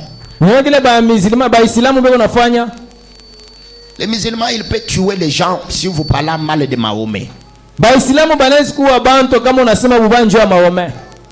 Ils sont convaincus concernés. Bope kuna hakikisho na ile mambo kwa moyo yabo. C'était la catégorie de Josué et Caleb. Njoo ilikuwa nkunja ba Yoshua na ba Caleb. Qui peut dire amen? Amina. C'était la première catégorie. Njoo ilikuwa nkunji ya kwanza. La deuxième catégorie, Nkunji ya pili, c'était des gens qui étaient convaincus aussi, ni bale bantu walikuwa wanabona ile hakikisho mais pas concernés. bila kubebele mambo na faida. Alors, ils ont quand même suivi Moïse. Ils allaient à l'église. Baranza kwenda kanisa barifata Musa. Et puis, Kisha quand les problèmes commencent, pale mamambo inaanza ils se retirent. bananza kulitosha. Ils aiment le message. Banapenda ujumbe. Ils aiment le pasteur. Banapenda pastori. Ils aiment l'église. Banapenda kanisa. Hein? Mais pas jusqu'au bout. Hapana paka bafike na kumwisho. Il y a les gens qui aiment le pasteur quand le pasteur leur dit de bonnes choses. Kuku bantu banampendaka pastori pate wanabambia mamambo mzuri. Mais si le pasteur les fouette, Kama pastori anamfiapula kwa kamfimbo. le pasteur ne fouette pas en prenant le fouet naturel. Non, le pasteur fouette avec la parole. Pastori sibaki hivi mfimbo anapika na anafiapulaga na misemo. Ça te fait très mal. Inakuma kabisa.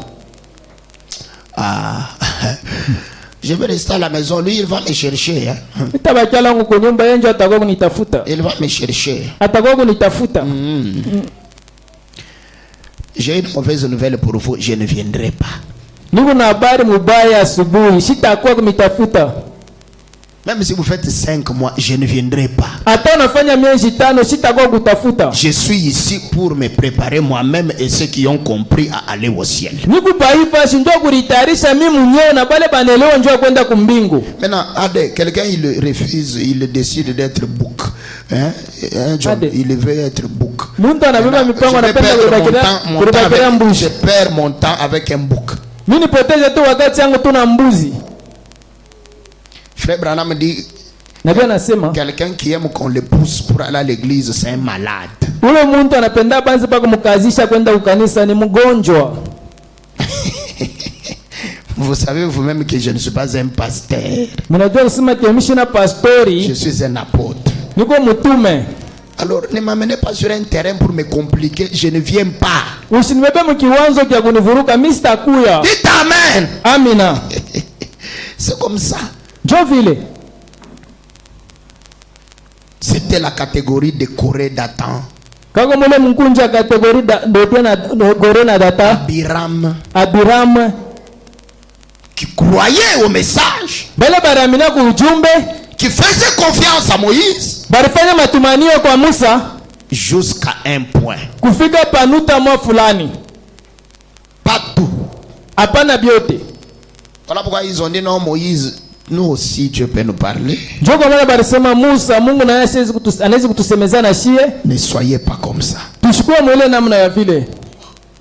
Parce que vous savez la conséquence. Kwa nini mnajua matokeo? La mort. Lufu. On ne contredit pas quelqu'un que Dieu a envoyé. Abalinganisha kule muntu Mungu alituma.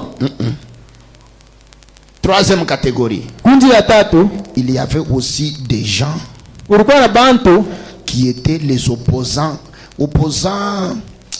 comme Fayoulou. Barikuwa bakujamia bintu. Vous voyez Fayoulou, ça veut dire que Fayoulou, lui, il y a des opposants et des opposants. Kuku bantu bakujamia na bakujamia. Donc il y a une qualité d'opposition. Kuku ngunji fulani ya kujamia bintu. Vous savez, il y a certains opposants, bon, il est opposant, mais quand c'est bien, il dit que c'est bien. Kuku bakujamia bengine wakati banafanya kwa bizuri anapika mikono anasema wanafanya. Mais il y a aussi des opposants. Kuku na pale bakujamia na même si c'est bien comment. Ata banafanya bizuri bya namna kani. Pour lui c'est mauvais. Yeye kwake ni paka bibaya. Même si Fachi construit une villa pour Fayoulou, il lui donne, il va dire non. D'abord villa yo yibimbongo ndio yeye wotongela ngai nazoni manga. Ata bana muyengia villa wanasema ni yako atasema ni makuta yangu ya mkini ribo na kwa niyengia villa. Il y a des opposants comme ça. Kuku bantu bakujamia bintu.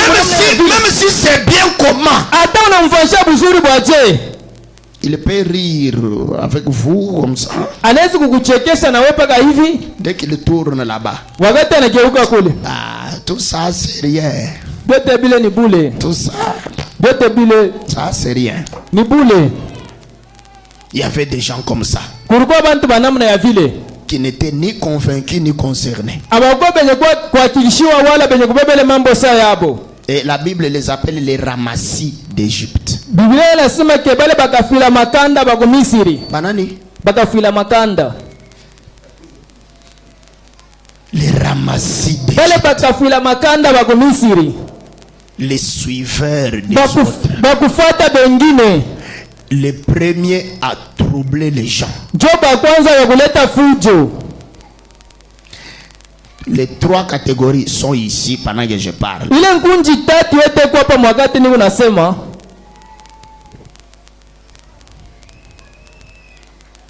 Voilà pourquoi. Joba maana. Écoutez, Musikie. il y aura un jugement. Kutakuyaga hukumu. Une église, on ne la choisit pas soi-même. Kanisa baichaguleke kwa wewe mwenyewe. Qui peut dire amen? Amina. Une église, Dieu doit vous la donner. Kanisa ni yeye Mungu anapaswa kukupatia hayo. Un pasteur, Dieu doit vous le donner. Pastori Mungu yeye mwenyewe anapaswa kukupatia hayo. Je ne sais pas, dans un songe, Mishijue kama ni mundoto dans une vision, wala muonyo, par une voix intérieure, kupitia wala sauti ya ndani, par une voix audible, wala sauti ya kusikiliza. d'une manière ou d'une autre, mais tu dois être sûr que Dieu t'a parlé. Munamna Tu tu dois être sûr que Dieu t'a parlé. unapaswa na ile hakikisho kusema ke Mungu ananisemezea. Alléluia. Et quand Dieu te parle, Na kama yeye Mungu anakusemezea, que c'est ici ton église hii njoo kanisa yako hii. et c'est celui-ci ton pasteur. Na Dieu unjo t'a parlé. na unjo pastori wako Mungu Et quelqu'un anakusemezea. dise parler. Mtu fulani aseme kusema. Dieu a créé la bouche, il parle. Mungu arumba kile uko nasema. Quand Dieu te parle, Kama Mungu anakusemezea, c'est lui, ni yeye ton pasteur. njoo pastori wako. Ata nini inakuya. Même si quoi vient. Hata mambo fulani inafika. Dès que ce pasteur-là prie pour toi, Kama ule pastori kuna kombea, même si on avait dit que tu vas mourir, hata anasema ke utakufa, tu ne vas pas mourir. hautakufa.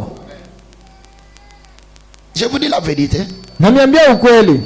Parce que tu es sûr. Huko na ile hakikisho. Et quand Dieu te parle comme ça, Kama ya Mungu anakusemezea vile, là tu es convaincu et concerné. pale unakuwa na hakikisho na unabebele mambo na faida. Et là tu dois maintenant tirer aussi attention Na wewe pale sasa unapaswa kukeba ange. à ne pas faire les choses avec négligence. Hapana kufanya bintu na buvivu wala kusula. Mais la vraie question c'est celle-ci. Ulizo ya kweli ni hii. Est-ce que Dieu vous a déjà parlé par rapport à ça? Mungu ashakumisemezea kupitia tu hivi. Est-ce que Dieu t'a lui-même dit voici ton église, voici ton pasteur? Mungu ashakusemezea tu shukumu asema njoo kanisa yako, njoo pastori wako. Si oui, Kama ndio, tu dois t'attacher jusqu'au bout. unapaswa kulambatishiwa paka na kumwisho. Sinon, Kama pana, demande-lui dès maintenant. wewe unaombe Mungu tangia hapo sasa. Que ça soit clair. Bikuwe wazi. Faites comme Moïse, que ça soit clair. Fanya kama vile Musa, bikuwe wazi. Je vous ai toujours dit dans cette église, Na niambia kila mara mwi kanisa, si Dieu te parle, kama ya Mungu anakusemezea, hein Patrice, Dieu te parle, kama Mungu anakusemezea, tu viens me voir, unakuwa kunyona. tu me dis papa, Dieu m'a dit Unaniambia sema papa Mungu anasema, que à partir d'aujourd'hui, tangia leo hapa, que je commence à adorer dans Manguier Tabernacle. nianze kuabudu mule mumangie maskani. Comme c'est Dieu qui t'a parlé, Sabla ni yeye Mungu alikusemezea. je t'impose les mains de bénédiction avec joie.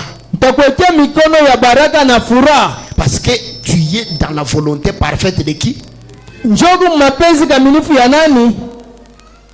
Je ne crois pas dans le fait de lier les gens par peur. Shaminie tu kufunga baminifu na boka. Il faut être dans l'église parce que Branham dit, si je dois choisir une église, Na kana sema kama napaswa kuchagula kanisa, je dois choisir l'église où je sais que le pasteur est le meilleur de toute la ville. napaswa kuchagula kanisa ile mnachoma pastori njoo kushinja ba pastori bote ba mumuji mzima.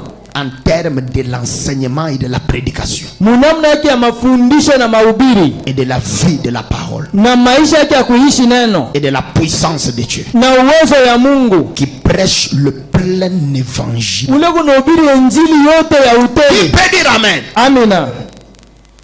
Branham n'a pas dit il faut choisir une église en balcon Na bena nasema hapana kuchagula kanisa njoo basha kuyenga mzuri ou en bâche wala mu maema ou parce qu'elle est petite njoo wala ka kanisa ni ou kaloko parce qu'elle est grande wala kanisa ko munene ou parce que c'est l'église où on a grandi wala njoo kanisa ile tulikomeaka ou parce que c'est l'église de mes parents wala njoo kanisa bazazi ou yangu parce que c'est l'église de que le pasteur est de chez nous wala hii kanisa pastor wa kia ou kwetu parce que j'ai intérêt là-bas où on va me nommer. njoo wala ni matokeo fulani batanipa cheo mulo. C'est pas ça. Haina njoo ya ile, Ce n'est pas ça. haina njoo ya ile. Est-ce que vous me comprenez, Annie? Mungu nanisikia?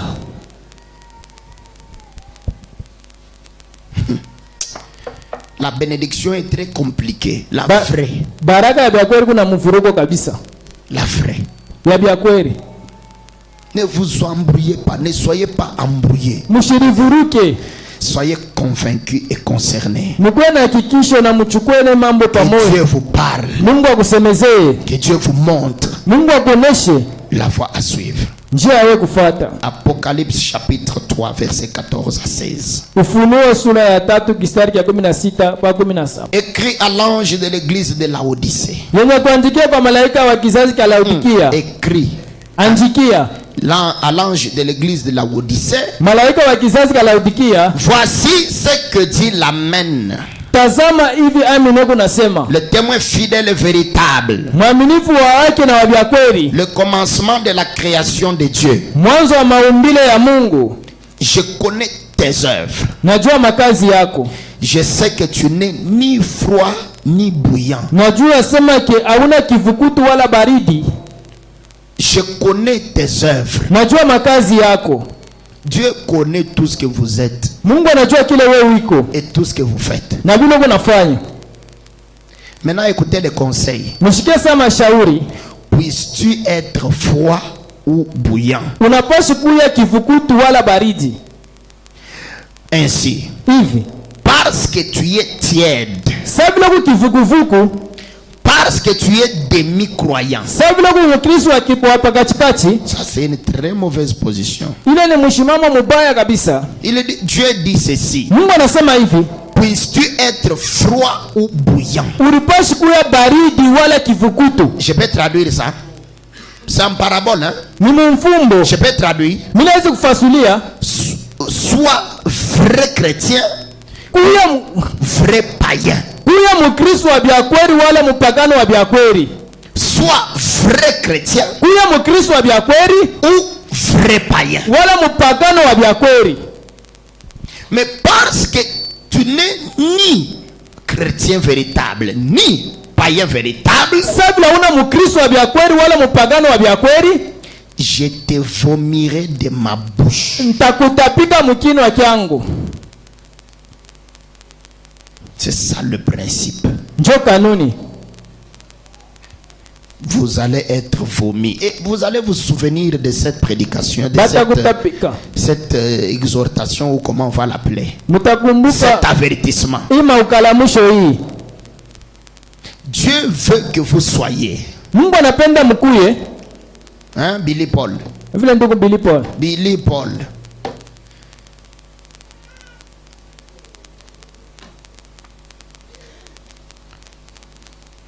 Comment toi tu peux te laver ce matin de l'eau et puis tu viens dormir à l'église? Namna kani unaweza kunawa maji asubuhi na kuwa unalala mkanisa. Et puis tu portes même des habits bien Unavala mavazi mzuri pour dormir. njoo kulala. Et puis tout le monde a vu que tu as dormi. Na bantu wote beko na kuona sio shakulala.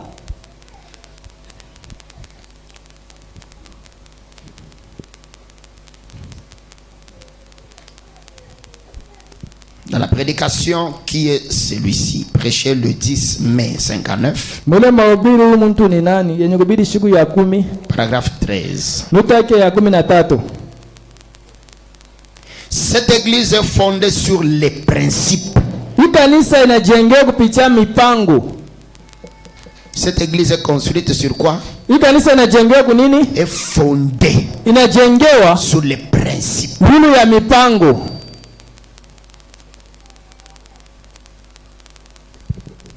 Maintenant, vous allez dire quoi quand Dieu va vous envoyer en enfer? Utasema nini kama Mungu anakutuma mwadezi? Vous allez dire que le pasteur ne nous avait pas dit la vérité. Utasema pastor asikutuambiaje ukweli? Voici la vérité. Tazama ukweli yoyi. Écoutez, mufungule mashikio. À partir d'aujourd'hui, soyez des vrais païens Tangia leo mkuwe bapagano babya kweli ou des vrais chrétiens. wala bakristu babya kweli. Vous voulez que je vous dise encore quoi? Unapenda nimeambia tena ukweli kani? Soyez des vrais païens Mkuwe bapagano babya kweli ou soyez des vrais chrétiens. wala ukuye mkristu babya kweli. Mais n'acceptez jamais Hapana kuichika kamwe d'être dedans, dehors. kuya mkulu ndani wala nje. Là, c'est être une chauve-souris. Ile unakuwa ni popo. Dieu ne peut pas sauver quelqu'un deux fois. Mungu asene kuokoa mtu mara ya mbili. Peut-être Dieu ne t'a jamais sauvé. Sengine Mungu ashakuokoa, Ne l'aidez pas. hapana kumsaidia. Un vrai chrétien qui comprend ce qu'il fait. Mkristo abya kweli ulogo naelewa vile yeye kunafanya. Ce sont les gens comme les Richard ici, les John Mpoy. Ni bantu sawa vile bandugu Richard, bandugu John Poi. Tous les jours Kila siku de culte, ya ibada ils sont là. beko pale tayari. Vous pensez qu'ils n'ont pas besoin d'avoir l'argent comme vous? Mbona mnajua sema kiabana lazima kupata fedha samwe. Bon, vous pensez que au ciel, vous serez traités de la même manière? Unasema kumbingu batamiona batamitumikisha mote mnamna moya. Parce qu'il faut qu'on vous dise la vérité. Inalomba tumambia ukweli. On ne peut pas t'appeler pour venir à l'église. Tu ne comprends pas. Tu ne comprends pas. Abene kukuita kwa kanisa uelewe kama. Batakuita je. Njoo kwa kanisa. Batakuita je. Cette histoire de vous appeler aujourd'hui, ça s'arrête. Ile manamna ile mambo kumite naisha hapa. On ne va pas appeler quelqu'un au téléphone. Aona kupikia mtu simu. Si vous êtes convaincu et concerné, Kama unahakikishiwa na hii unachukua mambo pamoyo, vous allez venir. utarikuia wewe moya. Le problème c'est lequel? Mambo ni nini? Ici. Hapa. Comme Dieu ne t'a jamais rien dit, Sasa vile yeye Mungu ashakusemeziaka kintu. voilà pourquoi on doit te pousser. Njoo kwa maana beko na kusukuma sukuma.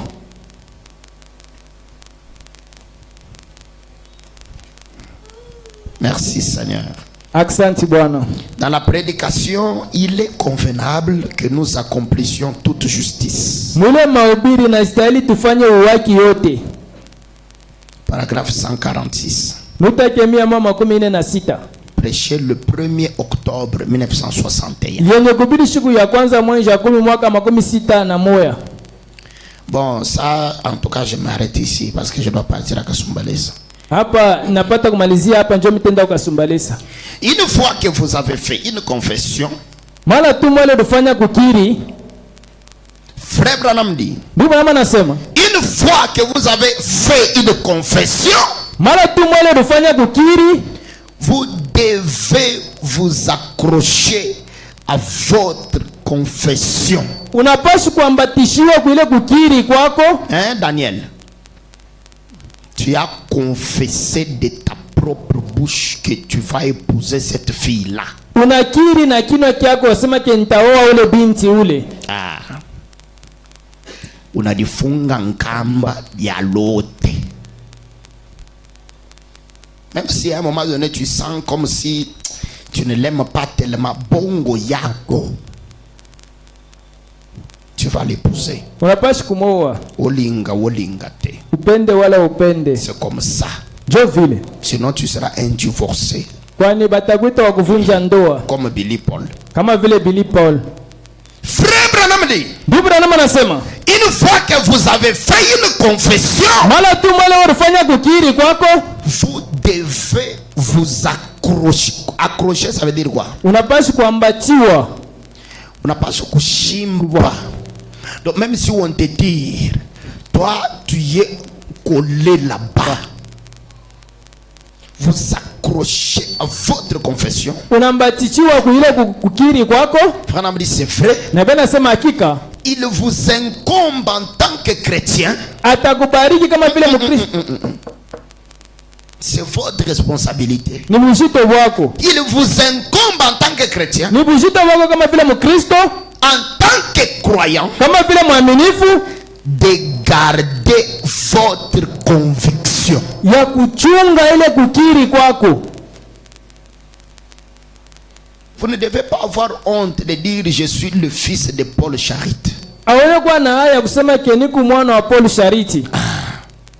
C'est Dieu, il t'a convaincu. Qui peut dire amen? Mungu alikuhakikishiwa. Dieu t'a convaincu comme ça. Mungu alikuhakikishia vile. Je ne sais pas comment, Mimi sijua mnamna kani. mais tu sais Unajua kusema que Dieu t'a convaincu. Mungu alikuhakikishia.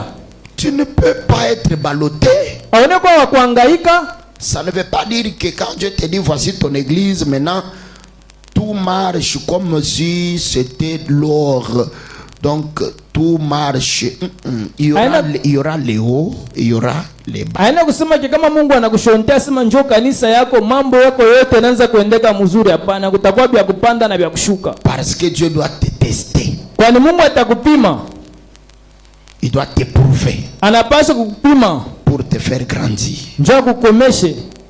Est-ce que vous dites amen à la parole de Dieu? Amen. Alors la prière à faire. Maombi sasa ya kufanya. Seigneur, est-ce que je suis vraiment ton fils? Bwana, hakika niko mwana wako, Est-ce que je suis vraiment ta fille? niko binti wako. Deuxièmement, Kia pili, que veux-tu que je fasse? wewe unapenda kwa nifanye nini? Et tu veux que je le fasse où? Na unapenda nifanishe wapi? Nous allons nous lever Tutashimameni bwima. tous ensemble. Shibote. Nous allons faire, chacun va faire cette prière. Kila moyo wote utafanya hii maombi. Demandez ça. Écoutez, Dieu, il faut qu'il y ait un langage clair. Inalomba kukwele misemo ya wazi. Ne faites pas de faveur à Dieu. Hapana kusaidia Mungu. Non, non, non. Kamwe. Non. Si il a parlé une fois, Kama yalisema kwa mara moja, en tout cas, que Dieu te parle aussi. Mungu na kusemezea na wewe. S'il a parlé à d'autres, Kama alisemezea bengine, et qu'il peut même parler aux démons. anaweza kusemezea hata kundemoni. Maintenant, comment il ne peut pas te parler aussi? Namna gani shana kukusemezea kwa na wewe tena? Pourquoi Dieu ne peut pas te répondre? Njoni ni yeye Mungu ashane kukujibu.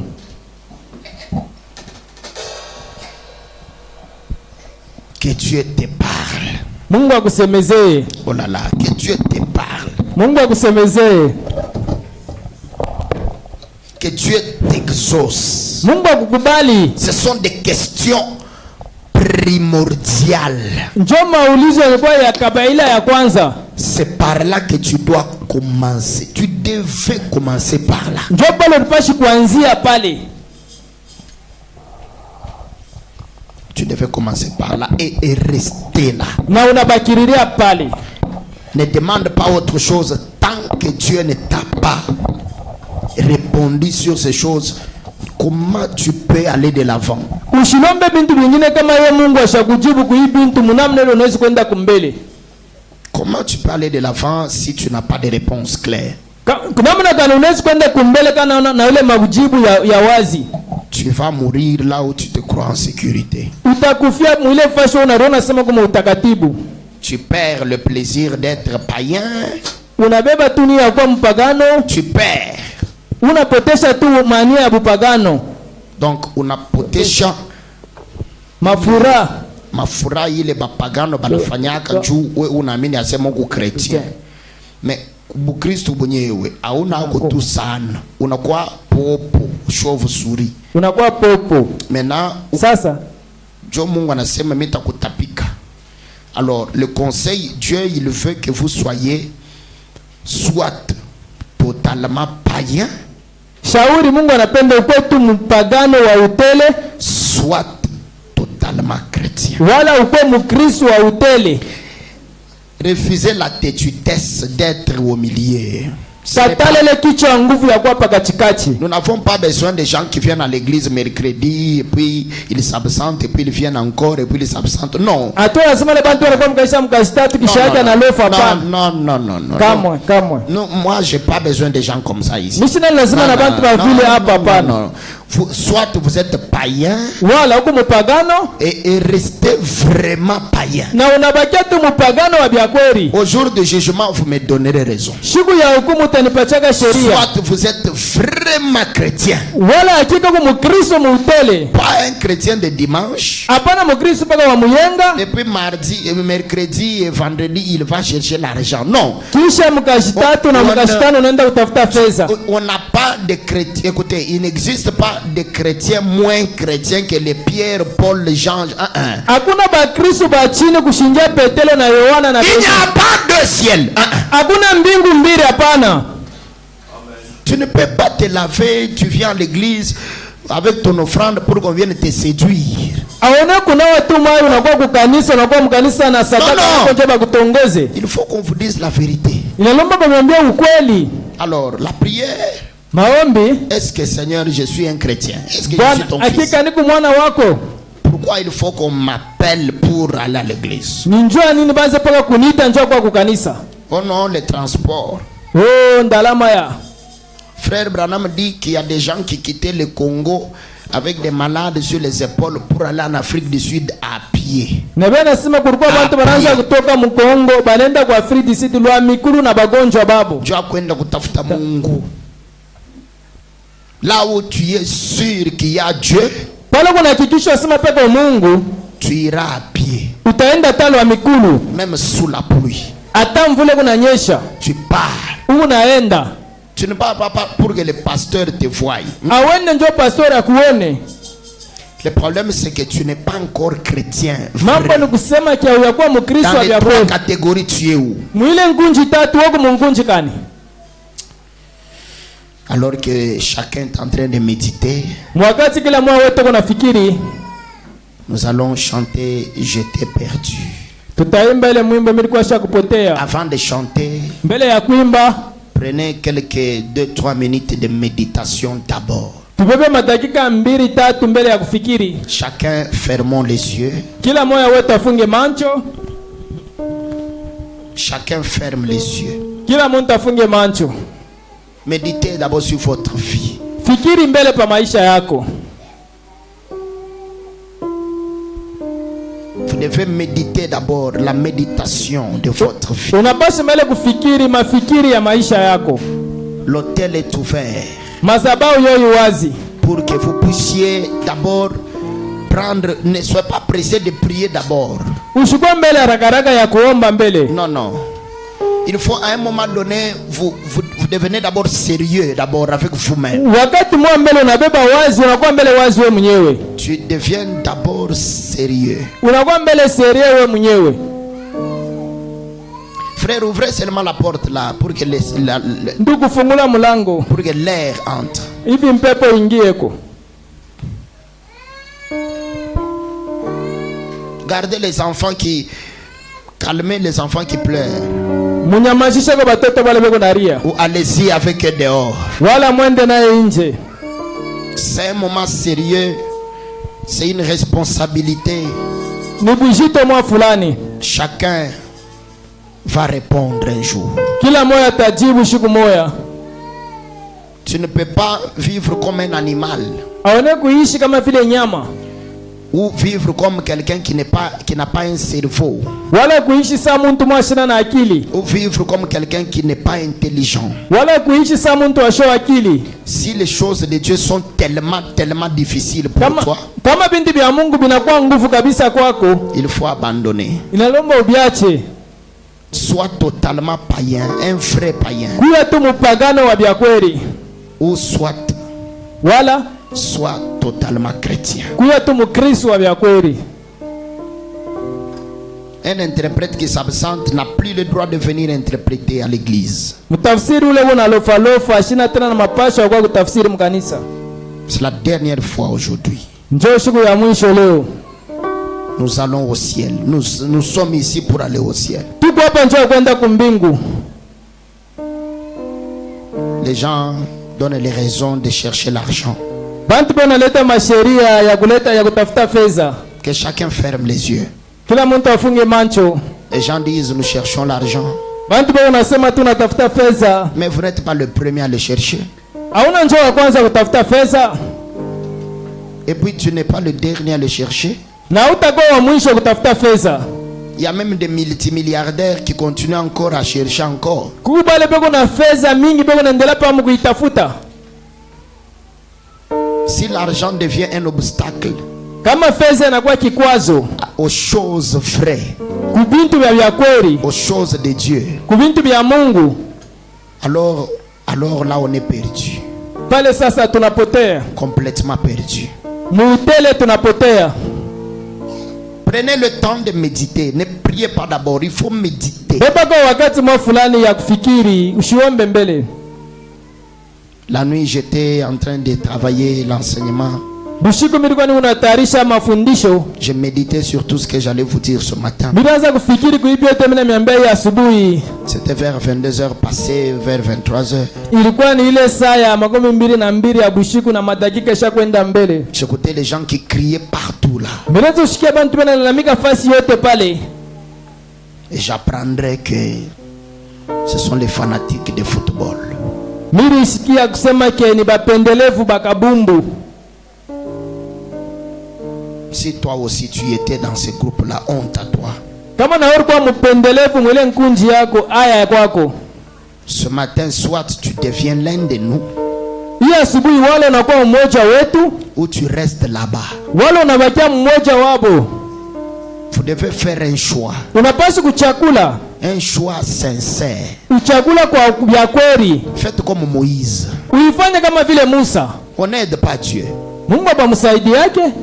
Ne venez pas devant Dieu avec un pied dans le monde. Tushukue kwa Mungu mkuu ingine mdunia.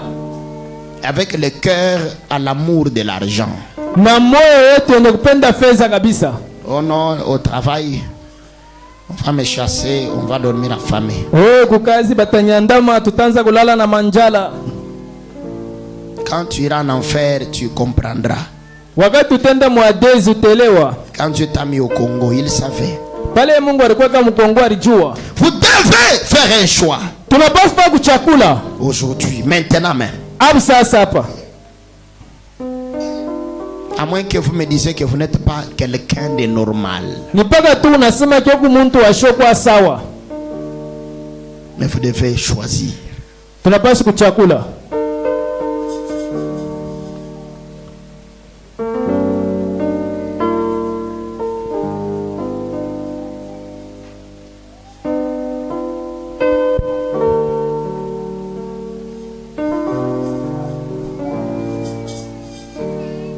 Que chacun prie le Seigneur. Kila moyo wetu aombe Bwana.